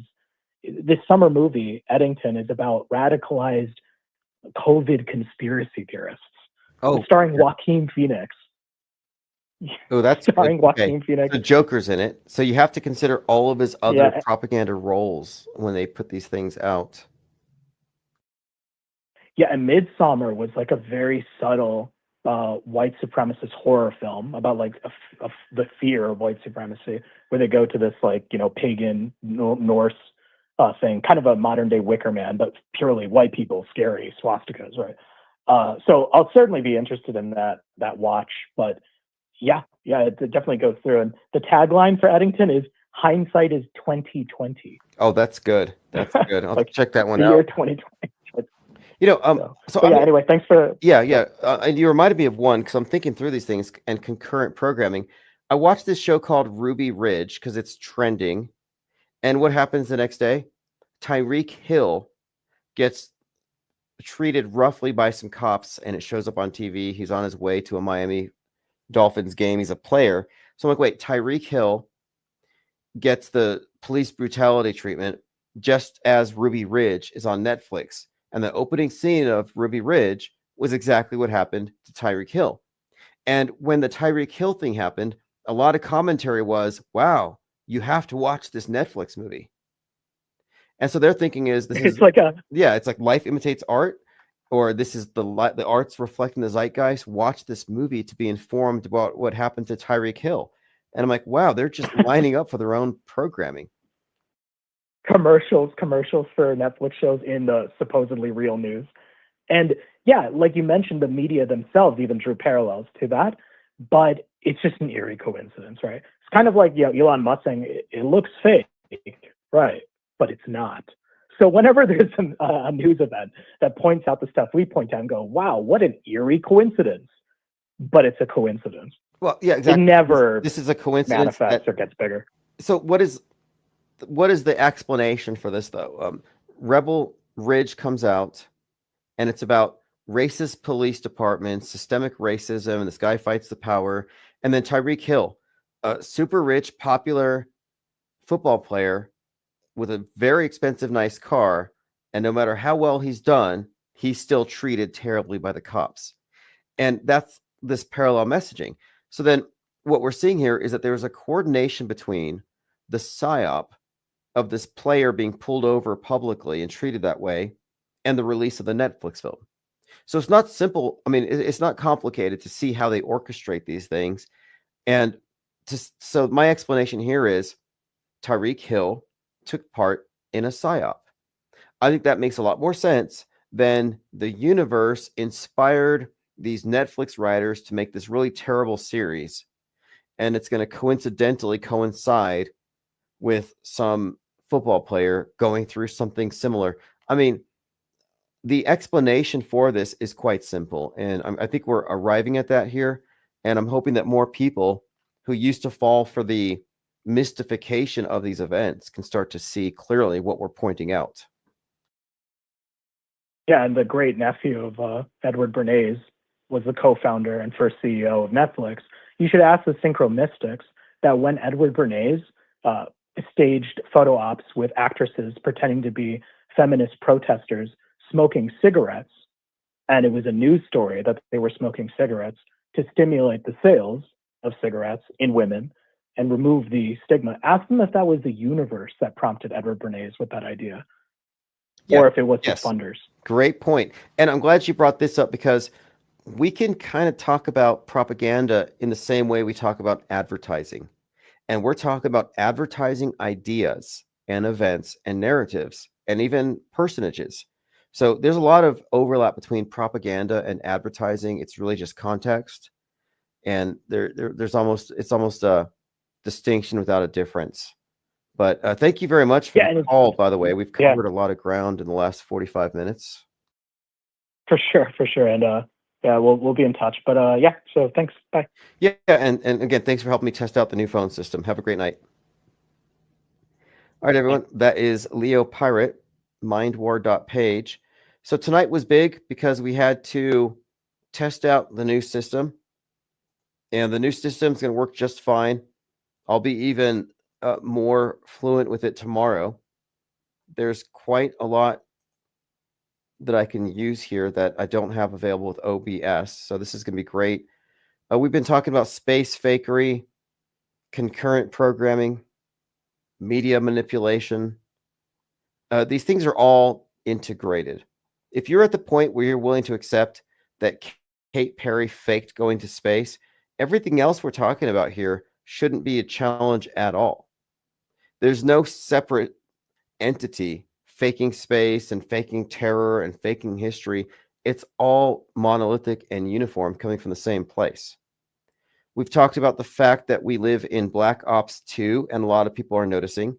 Russia is about to bomb us from space with nukes. Here's a quote from Tenet. It's the bomb that didn't go off, the danger no one knew what was real. That's the bomb with the real power to change the world. This is, again, Christopher Nolan, Jonathan Nolan. They're always involved in these movies that have significant elements as far as the world stage stories. And in this case, it's an enigmatic quote about a bomb that didn't go off, but had the real power to change the world.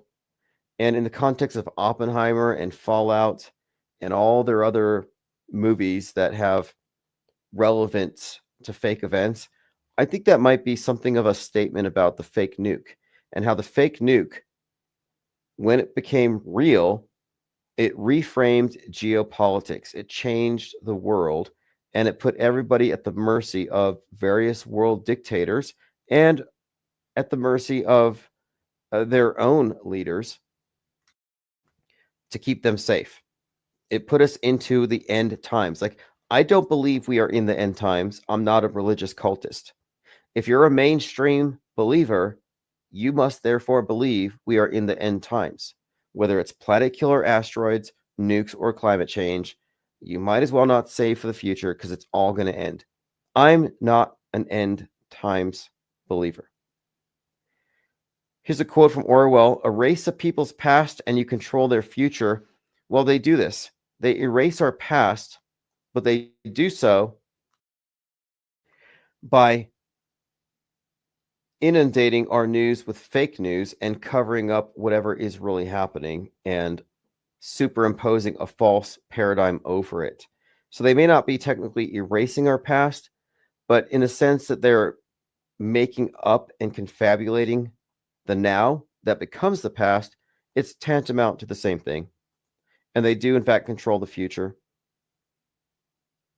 As a species, we have been conquered. We live in the Matrix. We live in the Truman Show unless you step out of it. And it's not something you step out of physically. You have to mentally exit the Matrix. Going into a bunker physically isn't going to save you. Anyway, thank you all for the calls and the comments. We'll continue this conversation soon. Go to ips.monster, subscribe to make sure you get the archives.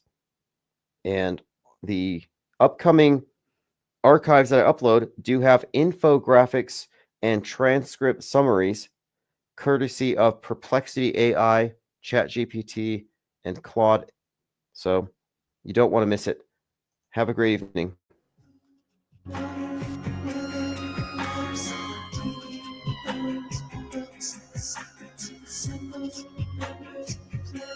etc.